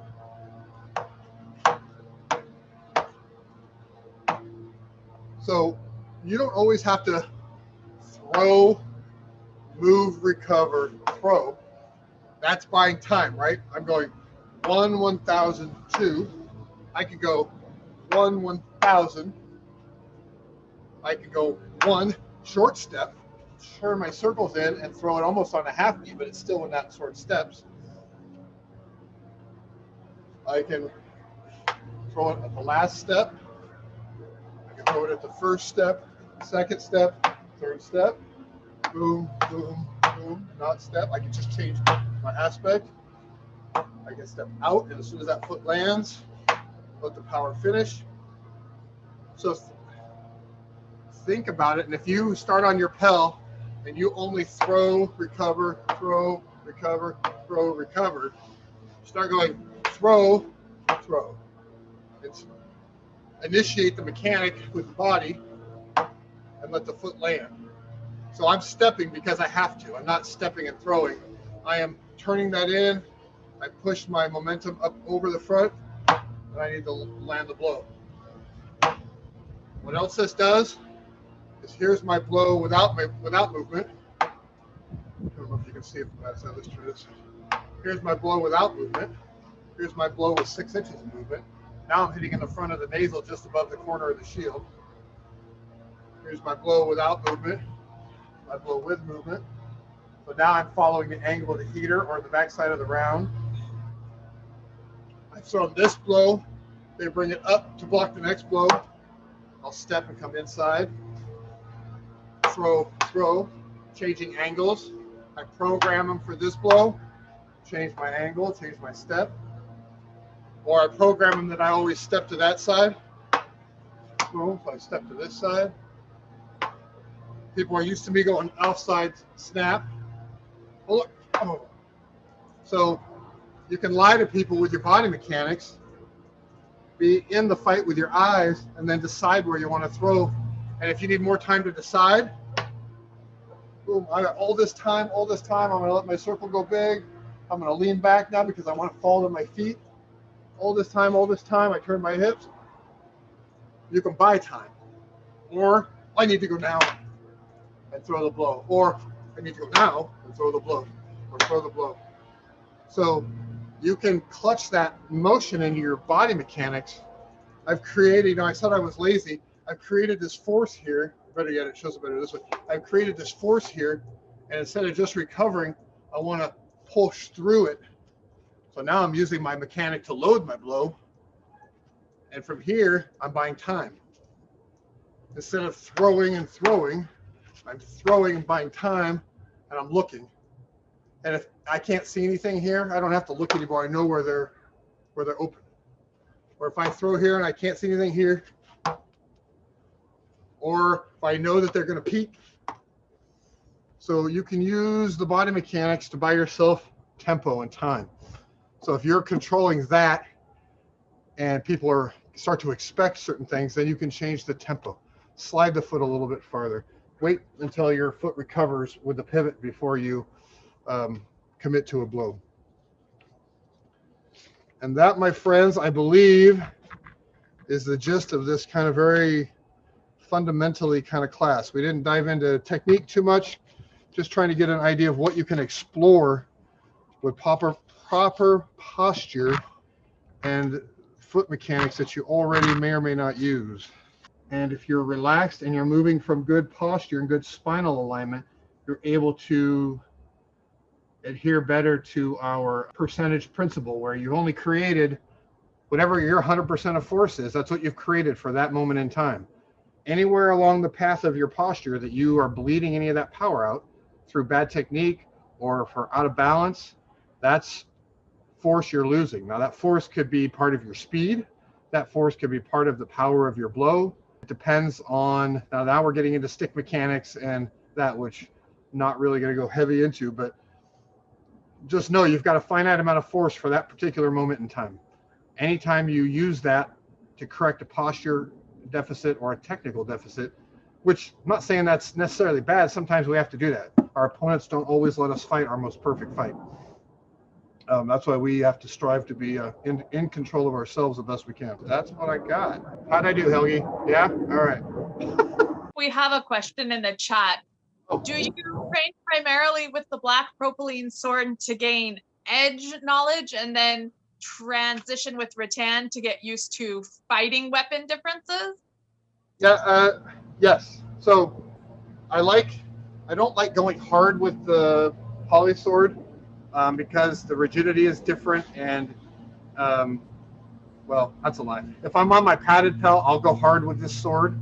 But yeah, it's mostly to get, especially when we're doing a lot of Pell practice, to get used to edge. And I also like to get it used to adjusting my grip on the handle. So if I'm throwing a normal wrap, that's one thing. If I'm going to throw and I want to use my body to turn, that becomes, I actually rotate my hand a little bit. Instead of being in the normal grip, I come up on top and throw it and then recover back. So I'm playing constantly with the grip. And I don't have any of my new swords out here, but all my new swords now, the grip is very similar to the polypropylene one. But you definitely know, if you want to practice edge awareness, you will know right away if you hit flat, more so than your rattan sword. It jerks the sword sideways out or hurts your hand when you hit flat. So it's been a fun experiment. I'd seen it in the past, but a lot of the guys at the kite practice were practicing with different variants of swords that are all polypropylene. So I thought I would give it another try. And I have a love-hate relationship with it. But when I'm playing with the rattan sword and I'm changing my triggers and my lanyard situation, part of the problem also is we're running out of rattan. All my swords keep getting shorter and shorter as I keep beating them up on the Pell. But with the rattan sword, it's nice because the weight's a little bit different. So I can really just relax and flow with my rattan sword a little better than I can flow with the polypropylene sword. So yeah, I mean, it's just a little best of both worlds. That, and I like to use the buckler just to keep my hand engaged in the fight. And I also use my regular shield to keep my arm strength up. And I have to start putting my helmet on just so I can make sure my balance is proper with my gear on. Also for teaching purposes, I think it helps. It's easier to see the edge when I'm using it here. And a rattan that's all mushed and beat up. How does sword length affect your mechanic? That is a fantastic question. I started in the SCA fighting with a 40-inch longsword because my knight at the time, or my master at the time, was Master Timothy McDaniel, and great man. And he had injured himself in a car accident, so he had to fight left-handed, which was fortuitous for me because then I had the perfect teacher. But the problem with a sword that long, so this one I think is about 30. This one's about 36. The problem with a big sword is momentum and turning angles. So I have to have bigger loops. And when we start getting into here, my mechanics change. When you get into a shorter sword, I can still throw. I'm just like, my recovery's changed now. Really, I guess the recovery part is the biggest impact for me. I don't mind the range we're fighting at. And this one doesn't really do it justice because it's not very heavy. But if I throw this shot and I want to throw a second blow, I really have to load it and throw. With a shorter sword, my recovery patterns change. And I can, with a shoulder blow,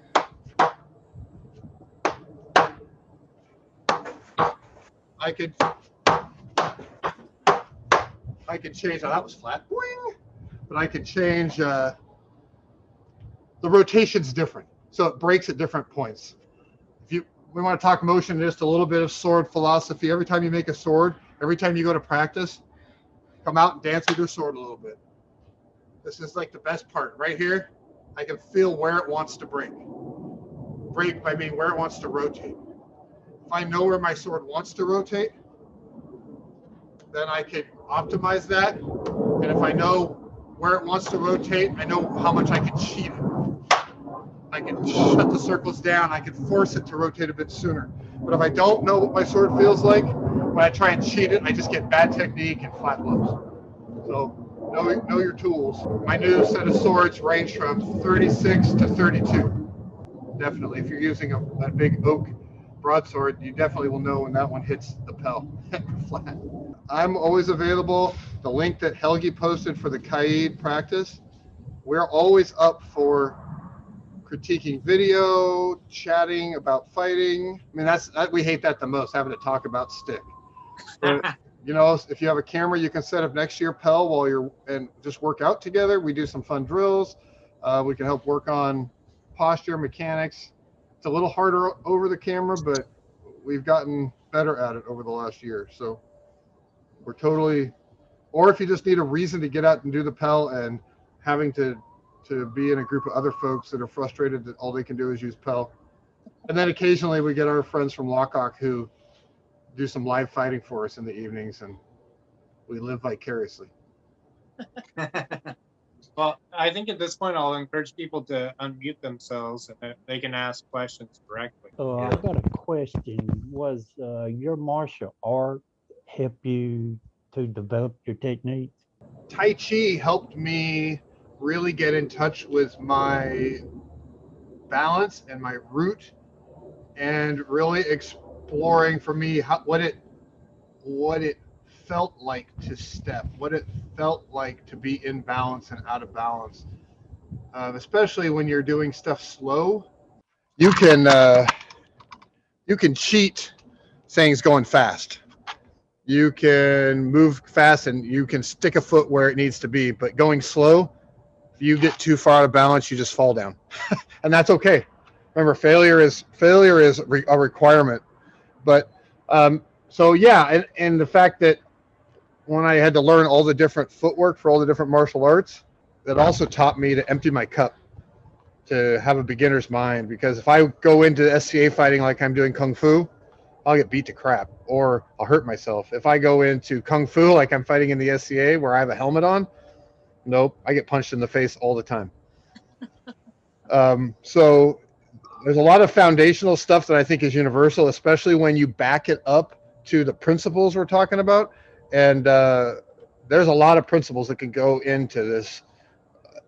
That's a universal thing, right? I don't care whether you're punching somebody in the face or hitting them with a sword or riding them down with a horse.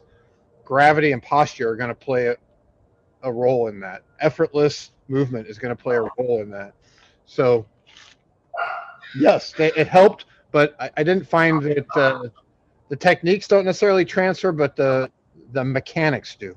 That made me a better mechanic. Sorry, that was a long-winded answer. Would you, oh, Styles, yeah. My dog is going nuts. Apologies. Would you consider doing a class on creating? Oh my God, dog! Creating space. So, as you talk about foot movement and placement and everything, I think you also have a lot to add to creating space in the moment to allow you. Yeah, that goes hand in hand with line and tempo, and really timing. The tempo aspect is kind of that placeholder through the movement, but yeah, creating range in the fight and being able to change that to where your opponent feels like they're at a certain range, and only we talked about depending on my tool, right? This is a flat cone. I can't hit a leg blow. I can hit you in the temple. Step just into B range. Now I've got degrees, and I can now deliver a leg blow. And this is without adjusting I'm not doing any slides. Okay, now I've got just about every shot I can throw. And now we go backwards. Now I'm super close.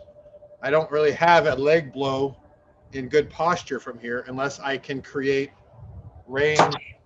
And the wrap side, I find it easier because I can throw my wrap out here and let it break. On a snap side, you almost have to move and adjust. My brother-in-law does it really good. He can hit you in the thigh, just adjust his belly weight back, his balance, and does it that way. But yeah, we could add that to another.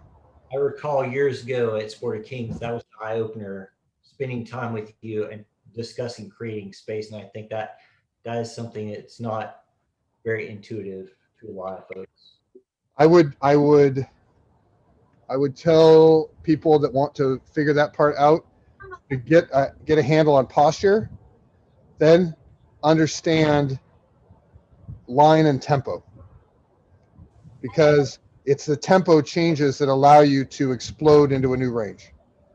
Slowing the fight down so that then your normal speed becomes fast and your fast speed becomes magical. That's where that range happens. If I can calm the fight, gentle bunny techniques, relaxing my opponent.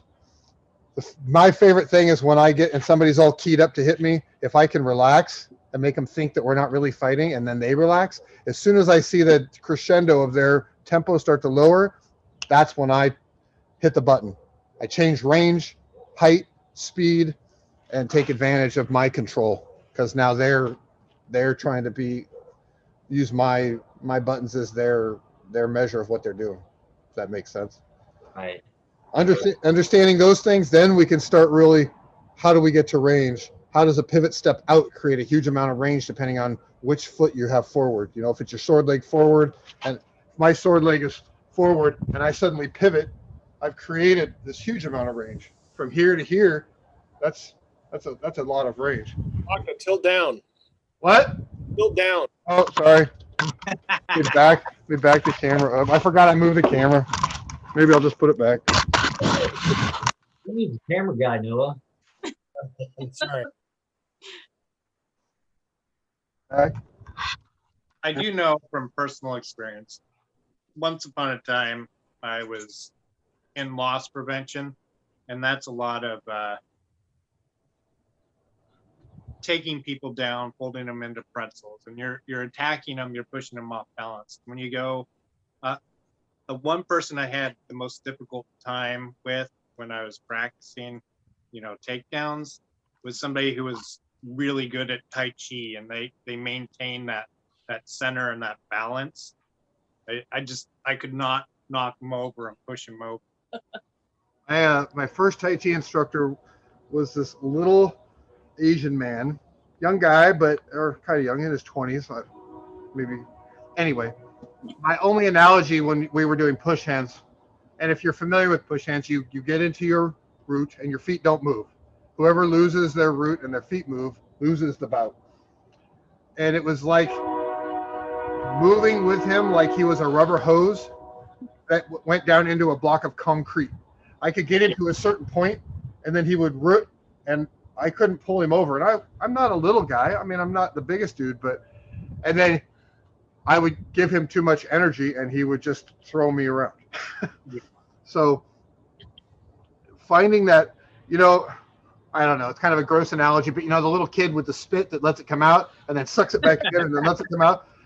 If you transfer from your root, like I'm rooted and now I'm relaxed, and then I'm rooted and it's that explode, relax, lock. And it doesn't have to be explode, relax, lock. It can be explode, relax, lock. And you can change the tempo of your own mechanics so that it's really just like if we're talking about a punch, explode, you relax through the punch, and then it's that stop at the end that delivers force. So with a sword blow, it's explode. So I'm exploding from the hip, the relax, and then it's that gravity lock that delivers the power at the end of the blow. And it's not like I'm going, ha, and holding it there. That lock is momentary. And then we're suspended in time. And then it comes out again. And then we're suspended in time. And then we move through again. And trying to keep your posture through all that. I have a tendency to lean too, especially when I get too excited. I try and hang on to a fight longer than I should, cheat it too much, and then I get stabbed in the face or hit in the leg, giggle on the way down, and continue the fight. That's part of that tempo, is being able to control your own tempo from that slow, explode, relax, where you come into dangers when you're fighting somebody that has better control over their tempo.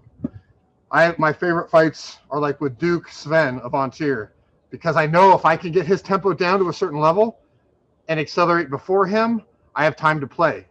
But his tempo far exceeds my ability. So if I let him get all the way to where he's at the top of that wave, then it's just me surfing the wave.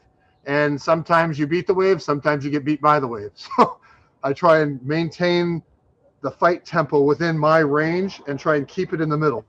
And if I can keep it low, sweet, I have more room to grow. But anytime that tempo starts to get to my maximum, that's when now you need the maximum control over yourself. And it has to be in that intrinsic mind. Hours out here practicing 6-inch steps and rotating hips, that's when that is the most valuable, because you don't have anything else except your fundamentals. You don't have time to decide where you're going to put your foot. Your foot is going there because gravity says if it doesn't go there, you're going to fall over. And you just understand that because you've put hours into fighting. Yeah, a fight like that, it's definitely a lizard brain moment. Yeah, as soon as so that's, if we want to talk manipulating our opponents, I love it to make somebody think in the middle of a fight. If I can do a mechanic or a shift that makes you enter that peripheral thinking about what is he doing, why. I love it when people start thinking about why. As soon as you start thinking about why, then I don't have to worry about it anymore. Right? If I can get you, if we're in pressure in the fight, if we're disengaged, that's when you have to take a moment to go, why? Okay, I got it. And now you're back in the fight. It's when people don't step out of the fight to engage their peripheral brain in the forefront that gets people in trouble. When you start to worry about the why and the how in your front part of your head in the fight, it's too late. It depending on the caliber of your opponent. If you're in, pick the tournament, high-end tournament, and you've gotten through the first 4 or 5 rounds, the guys in the rest of that tournament, they're not going to let you have the grace of knowing the why and the how. If you haven't already learned that, you just have to be dancing the dance. That's the other important thing about movement. Know when you're the leader and know when you're the follower. It's okay to not be leading the dance. It's not okay not to know that you're not leading the dance. Or worse, it's not okay to think you're leading the dance when you're not. That is like surfing the wave and not caring that there's a wave there. You're going to get pummeled. So practice that. I practice being the follower. I will go out and initiate a mechanic to get somebody to react, and then I just surf the wave. I ride their body movement and I try and stay inside of it and see if I can beat them while they're leading. Then I will initiate the wave, play with it, and then see when I can take it back. So maybe I've created this set where we're going through and we're fighting, and then I got this time where I just take this huge timestamp.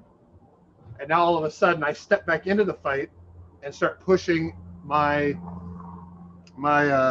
will onto the fight. Now I'm creating where their feet have to step. I'm dictating how they need to react to me, because if they don't, bad things happen. So that's another practice with all this. When you have these mechanics, all these other little things you can do. You can change the timing, the technique of your sword mechanics. You can change the timing, the technique of how you close on your opponent. You can own the when. You can own the why. If you know when somebody's going to do something and where they're going to do it, you know the time and the line. And my goal is to know 2 out of the 3. If I control timeline and measure, I have a pretty damn good chance of winning the fight if I am just not so outclassed. But a lot of that is a lot of self-reflection. So I mentioned rules earlier too. Rules are created by truth. And the number one worst thing you can do is lie to yourself. That's my job, is to make you lie to yourself. If I can lie to you and make you believe something or perceive something that's not true, I don't even have to worry about my footwork. If you believe I'm not going to hit you in the temple fast enough before you can move your shield, fight's done. All I got to do is be in the right place with the right line. So don't lie to yourself. Every day truths change. Today I woke up and I'm like, oh man, my right knee, I've been doing a lot more right-legged sword work, and I upped the workout this week, and I'm like, oh, I'm going to have to be careful when I'm out there doing right-handed sword techniques. My truth changed today. If I go out and expect it, yeah, screw the knee, it'll be fine. It'll be fine until it's not, and then I'm out of the tournament. So always self-introspective. Look at what's true for you. You know, you've worked out more. Your sword feels different in your hand. You haven't worked out enough. Your helmet feels weird on your neck. And there's a range of truths that change all the time. So always do yourself a favor and be introspective. I mean, it'll affect more than you're fighting. Sorry, you guys are getting me going down a rabbit hole now. I could go all day on this bit.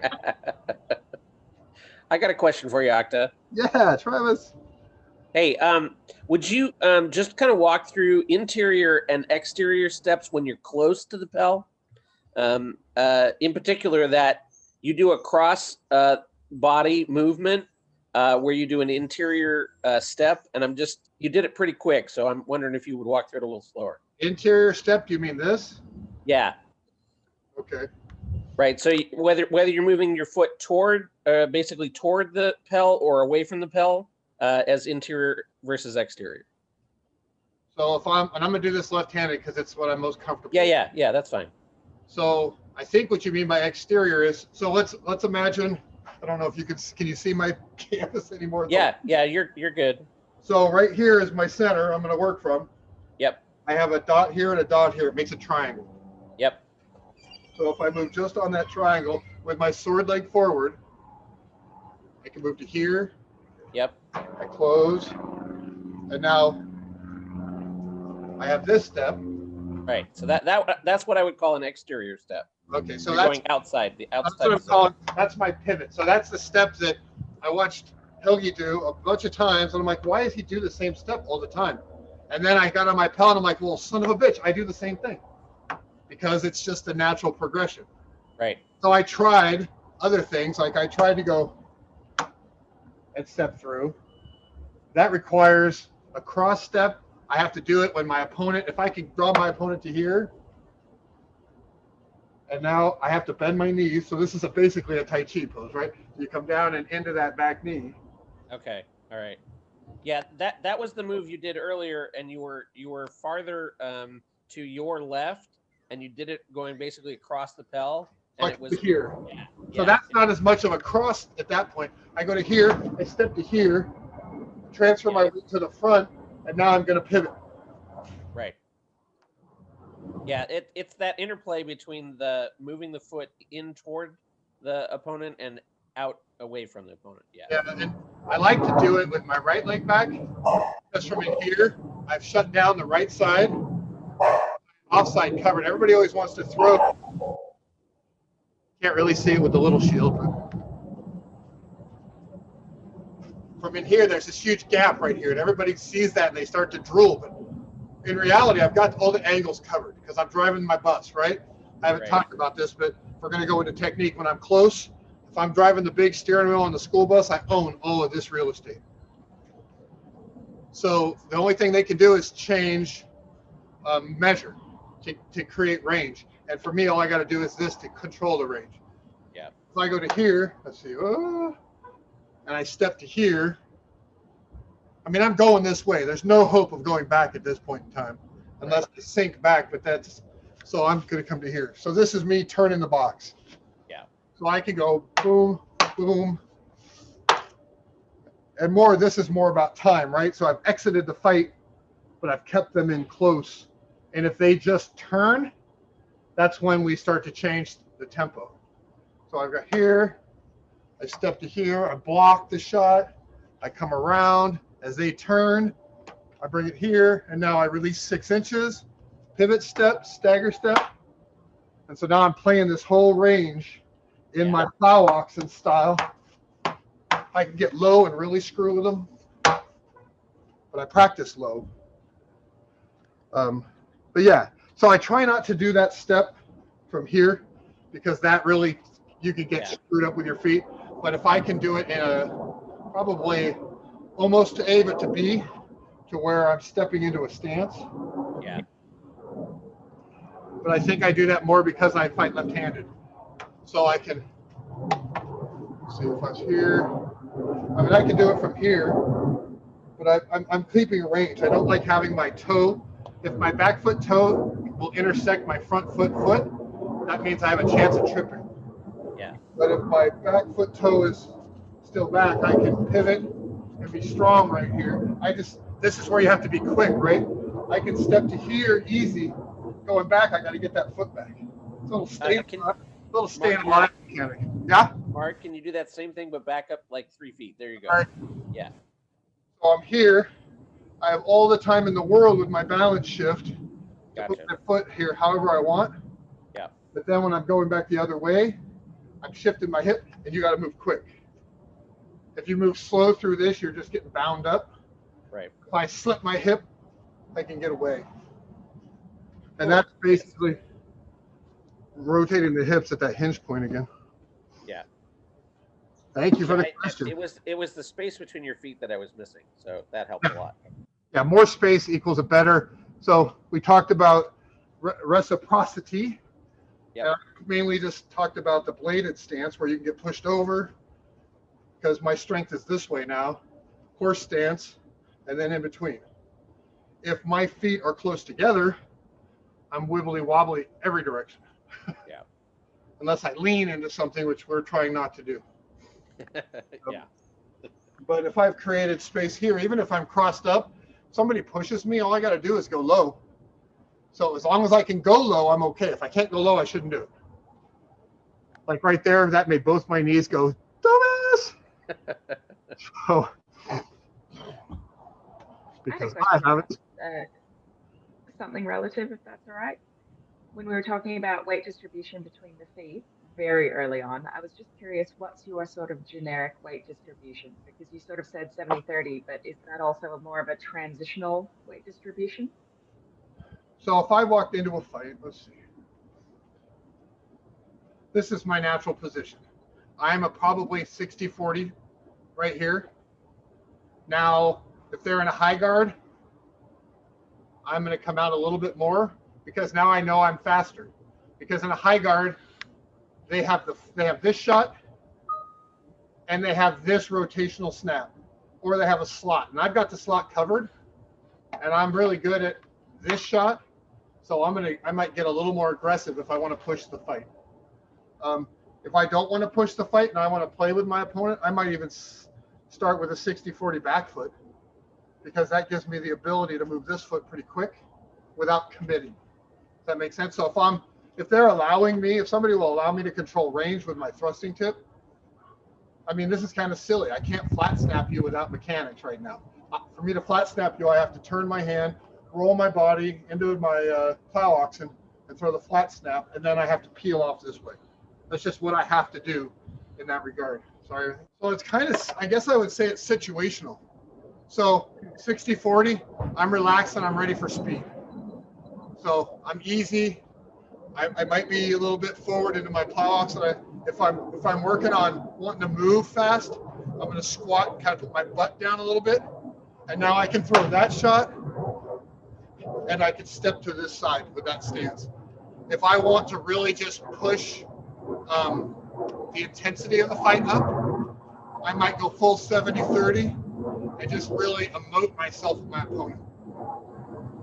Depending on who they are, I might adjust and give them this, but I'm still putting a lot into it. It depends on how I want my opponent to feel a little bit too. I use my stance for that. If I'm trying to get to a point to kill somebody with a certain shot at range and they're not letting me, I'm going to go back to my gentle bunny analogy. I'm going to go 60-40 back feet. I'm going to relax everything. I'm going to turn my sword over so it's ready to go, but it looks like I'm not in the fight. And I'm just going to sit back, and we're going to relax my quads, let them shake out, and everything's going to be easy right here. And I'm just taking in all the information they give me and seeing if I can get just that one half step so I can throw the snap. It's situational. Yeah. Do you have any good tips for any drills or exercises that you can do solo to kind of get a feel for those weight transitions and movement? But I like starting where I can hit the Pell. I like to throw, present my hips forward, and hit. Throw, present my hips forward, and hit. Step, and I practice. So I'll go through and I want to throw a shot every time my foot lands.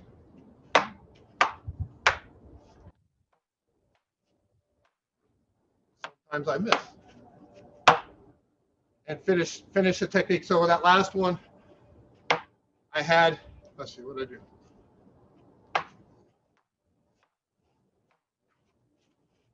The end of so I waited on that one. I added timing, and I took 3 steps.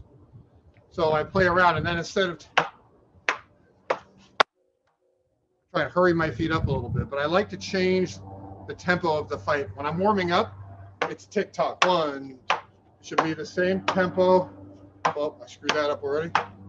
Just every time I step, and then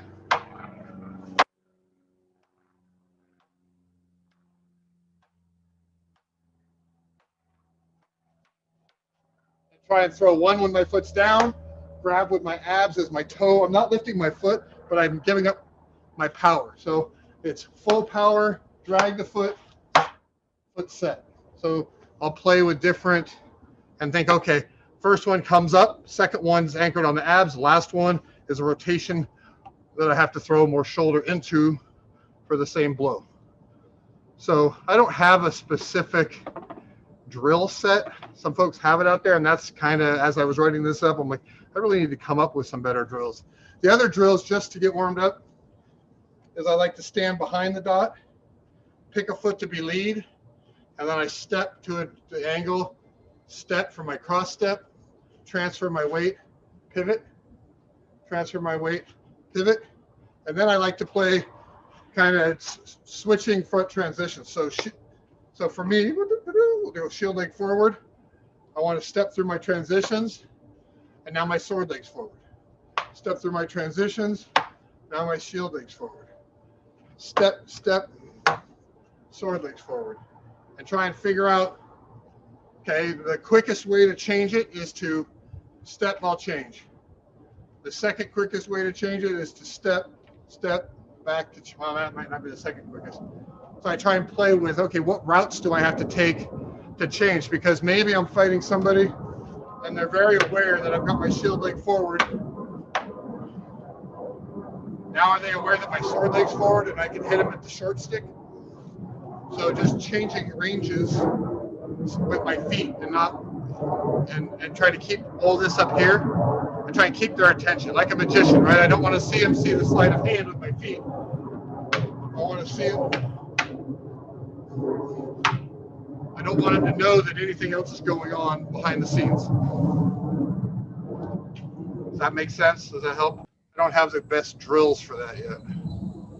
Other than putting dots on the ground. Ian's added these cool half circles. So at every dot, so out here, out at measure, he has a half circle that goes in. And then at the center dot, I think he has more than this, but there's another half circle. And then at the A range style, he has a half circle. So as he's moving, I thought that was really cool. As he's moving, he's also, with those circles, very aware of a visual representation of range. That's what I'm trying to get out of my mouth. And how it's not just right in the street. And then just like everything else, practice in all the ranges, practice failing, and then figure out what didn't feel right. That's awesome. Thank you. Thank you, Eva. The other thing you can play with timing. So if I want to throw the blow from my hip goes, toe goes, same time my hip goes, and then the sword happens. So we're getting in a little into technique now, but I can also start the blow, move the foot, and let that stop. As soon as the gravity engages, that stops everything and accelerates. So this is all one speed. And if I don't brace it with my knee and I just let it go, then I can fire it. So I can fire, hit myself in the face with my sword if it bounces off too hard. You can change. I used to have a term when you're moving through a sword recovery, but you're not giving up the power. For all of us old school guys and gals that used to drive a stick, or if you've ever driven a stick, where you hit the clutch, right? So I've thrown all my power into the blow, and I'm lazy. I don't want to just recover. I want to throw the power in. And let's do it this way. So I've thrown, and now I need some time, but I don't want to lose my power. So I load it, and I pull the power into my core by pulling the sword into it, sinking. Now I've got all of this power in here, but it's not a lot of tension. And through the mechanic, now I'm using the power to rotate my hips, and I dump the clutch when I stop. So you throw it, and now I'm in here, and I don't have to throw the sword again until I want, but I'm keeping the movement going somewhere in my body. And so it's back to that analogy with the kid in the spit, right? They suck it up in, but boom, then it comes out again. So trying to find that flow, even if it's not in your sword at that moment, if you keep it in your body, you have access to it again. And that takes us back to understanding your truths and understanding the nature of your tools so that you can use them to their fullest to get the maximum amount out of whatever control you've managed to keep in the fight. Yes, Guido, what can I do for you? So this, hopefully I can explain this the way where you understand it. I have a lot of rapier experience, and something I used to do in rapier, and I'm trying to transition it to armored combat, but getting the balance right is becoming a bit of an issue as I add armor and work it out. So I'll pre-move by sliding my hips forward, bending my front knee, and keeping my chest above my hips. Give me the option that if my opponent addresses that aggressively, I can just bend my back leg and just bail on it and pull myself out of it. Absolutely. The issue I'm having is getting that balance point right as I'm adding armor. I did it first out of armor, and then just with body armor on, then body armor and helmet, and then body armor, helmet, and shield. Do you have any tips as to how I can work that out? I think maybe the problem is I'm stepping too long. Like my steps are I'm basically overstepping in that initial motion. So the first thing that I like to address when you're moving from your center is what is that? My Tai Chi instructor always talks about moving from his dantian. And when I got into kind of a competitive push hand situation, that was too high for me. If I tried to move from that 3 inches below my belly button, I wasn't rooted and I didn't have the same mechanic. So what I do, instead of moving from that dantian place, I move from the hip hinge. So for me now, so if I'm balanced and I'm thinking about this, it's one thing. If I then take this and adjust, so now I'm moving, it shortens it up, absolutely. So that's my plow oxen stance, kind of what you were talking about as being over. So if you're upright, so the other problem is make sure your knee isn't past your toe, make sure your chest isn't past your knee. So if we started with those three things, and I'm here and I'm addressing somebody, and they get too aggressive, what I'm going to do to go backwards is if I just push, that's kind of slow. I can do that. But if I'm going to push, that means I'm totally exiting the fight. I push and I'm out. And if they pursue, I gotta turn. So if I'm here and I've got pressure here and I'm upright, if you do it lean, it doesn't work as good. But like you said, if I'm upright, I can push on the root of my foot, which is right behind the ball, squeeze the toes, and just try and exit. But what I do is I roll the back knee, like you said. So you drop the knee to straighten up a little bit more, keeping this knee from bending at the same time. So if I'm here and I bend both knees, I've just sunk into the ground a bit too far. So if I just bend the back knee, at the same time I push out, now I have control of the mechanic. I can roll and come back into it. So I would almost practice transfer weight, come into here, settle in, straighten out the back leg, bend the knee. Instead of trying to push up, try and think about pushing from your flatbed truck. From this position, I want to push that back. I don't want to push it up because now I'm pushing against gravity. I want to push back. I'm going to push back, and I can even do, this is a beautiful thing. If I'm pushing on my flatbed truck, I can push to here, and if they're aggressing, I can bring this toe to my heel and go this way. I can do a step ball change. I can push to here, step wide, and then come back. I can, let's see, I can push through here and go sideways because I'm maintaining that flatbed truck. Anytime you start to push up, you're losing your root. And so then you have to come back down, and it slows you down because you have to actually get back in touch, or you get off balance and you start dancing. But if you're able, think about keeping this part, and you can practice just even the kind of Tai Chi thing where I'm here, I set my heel out, and then feel it all the way through. I am 90-10 right now. I can do whatever I want with this front foot within my balance possibility. Now, my heel and my whole flat of my foot is on the ground. Toes are still wiggly. Okay, now I'm equal weighted. Toes can still wiggle or they can grab. Now I'm 60-40, 70-30, plow oxen. So my chest is lined up with my knee. My knee isn't even, I'm not even in a deep enough, I could go all the way to here if I really want to without breaking my rule. So now from here, I bend the back knee. At the same time, I push right behind the toes, right in front of the ball of the foot. And I push back and try and push. If I drop the knee and push, I'm pushing along my flatbed truck here. And when I get back to the back foot weight, if I push hard enough, I just have to get the foot back, but I'm always in balance. If I push up, I feel like I'm falling over and my feet have to catch up. But if I bent the knee and I move back, even though I just slid in the mud, I still can keep my balance. And I can even, because I'm going on the flatbed truck, now I can cheat, right? I'm going to roll my knee in. I've got an opponent, he's coming in hard on this side. I start to go, and right when I get the weight over, I shift my knee and I fall. And I just do my pivot out, my pivot step. And I'm intentionally throwing myself off balance to let gravity give me some more speed to get out of the way. So maybe try those things and just make sure when you're pushing, one, if your knee's past that, you're starting at a deficit. So try and make sure all those rules apply, and then see how it feels. Where is the tension happening? Where is the failure? Is the failure in the mechanic? Is it in the muscle? Are you just too far forward and you have to realize the truth of this is I can only be to here in armor until something changes, strength, armor, technique. I think looking at how you did it, my problem is I'm stepping too far. Gotcha. Yeah. When I pull back, it's actually dropping me down and leaving me imbalanced. I have to lift myself up to do anything. Yeah, I've done this before. If you're going to get to here, you almost have to be in a lunge where you are here and just know the way to get out of this still is that flatbed truck, but you have to not worry about lifting if you try and lift all this weight, absolutely. I'm doing exercise now. If I'm all the way down here, I just need to slide back.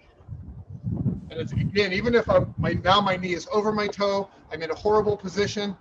I have to pull with this leg this way and get the weight back over here so that then I have an ability to move. And another thing I do for these is you get into a nice deep, as best you can do for a horse stance. and then slide and turn and try to keep your torso. And you can work these back and forth. And then you can go here, up, and you can walk through that. It's kind of a kung fu. And you can set it up forward, bring it in, crescent step, come to your lunge position. So practicing that and strengthening those quads and making sure, just like the 100 sword blows, doing it the proper way so you don't learn it wrong, and listen to your body. Absolutely listen to your body. That's awesome. I just want to say it's a really good class. Really got a lot out of it, and thank you very much. And also, obviously, you've read a fair number of manuals. Do you have any in particular that you prefer? I had a book list. I think they posted. Here, hold on a Okay. sec. I just want to see if I have them or not. So, Book of Five Rings, Miyamoto Musashi. Read it. One of the ones you read. I really like Zen Mind, Beginner's Mind, because it helps me be calm and focus on some deeper thought. Art of Learning by Josh Waitzkin. Fantastic book for learning how to break things down into reusable chunks. He even goes as far when he's starting to do, so he was a world-class chess player as a kid, transitions into Tai Chi, and uses his learning process from chess to be a world champion push hands artist.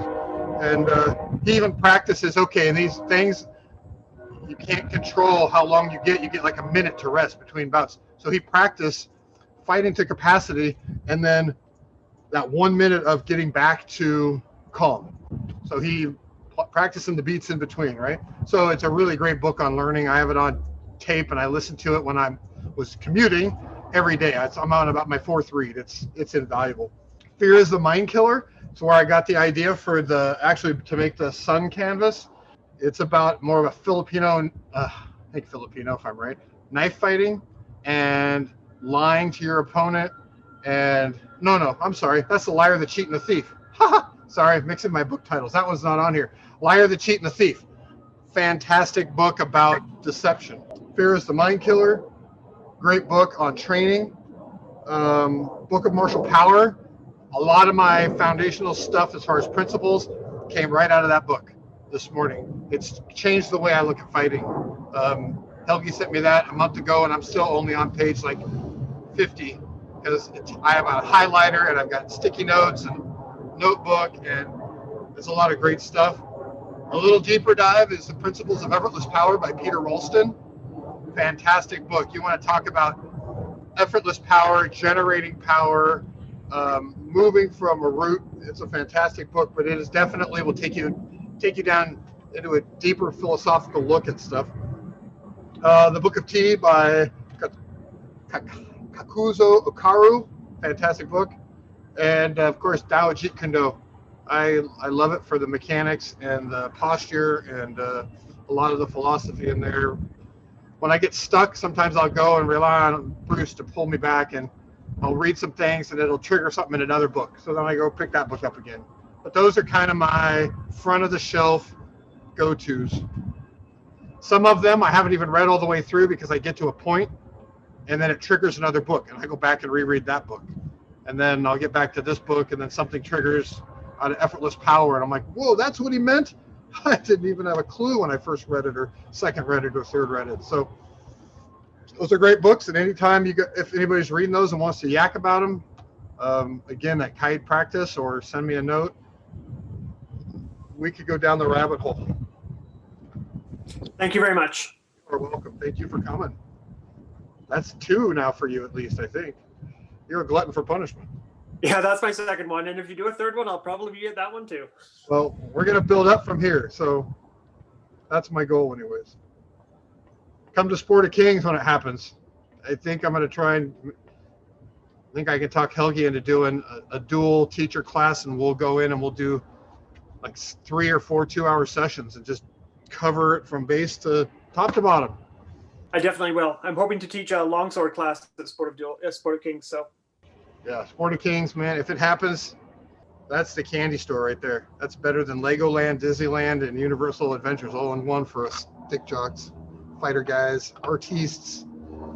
The only other thing I'll leave you with is like some other tenets that should be principles, but it's up to the user. Beginner's mind. That's what allowed me to make this class, was realizing that I knew a lot about what I did, but I didn't really understand start to finish what it meant to take a step. So it was my goal to break these macro mechanics down to micro mechanics to then be able to have smaller pieces. If you got Duplo blocks, you can build a cool thing, but if you got Legos, you can build it with way more detail. So it's an attempt. So beginner's mind, if you're an expert, you can only learn so much. The other thing is take this stuff and believe that you can do it. Behave in the fashion, believe, behave, become. Get out there and do the behaving. You got to do the work. And it's like any other path. If you love your art and you do the thing and you do it for the sake of that, winning a tournament becomes easy. Getting an accolade becomes easier. All of these other road marks, you can control you. You can control your own habits and your own body and your own mechanics. If you do that and you not try and be better than the other person, but better than you were yesterday, that's the only person you can control growth on is yourself. I can't control, no matter how hard I try sometimes, to get somebody to do a step or to react a certain way. But I can control me 100% of the time if I'm honest with myself and I'm practicing. So those two things, those are words that I hold pretty dear to my heart. This is my church. This is what I love. Right after my family, sometimes to their detriment. So we got 3:30. You guys are amazing. Thank you for letting me ramble on so long. Oh no, it's been fabulous. The pleasure was all ours. Yeah.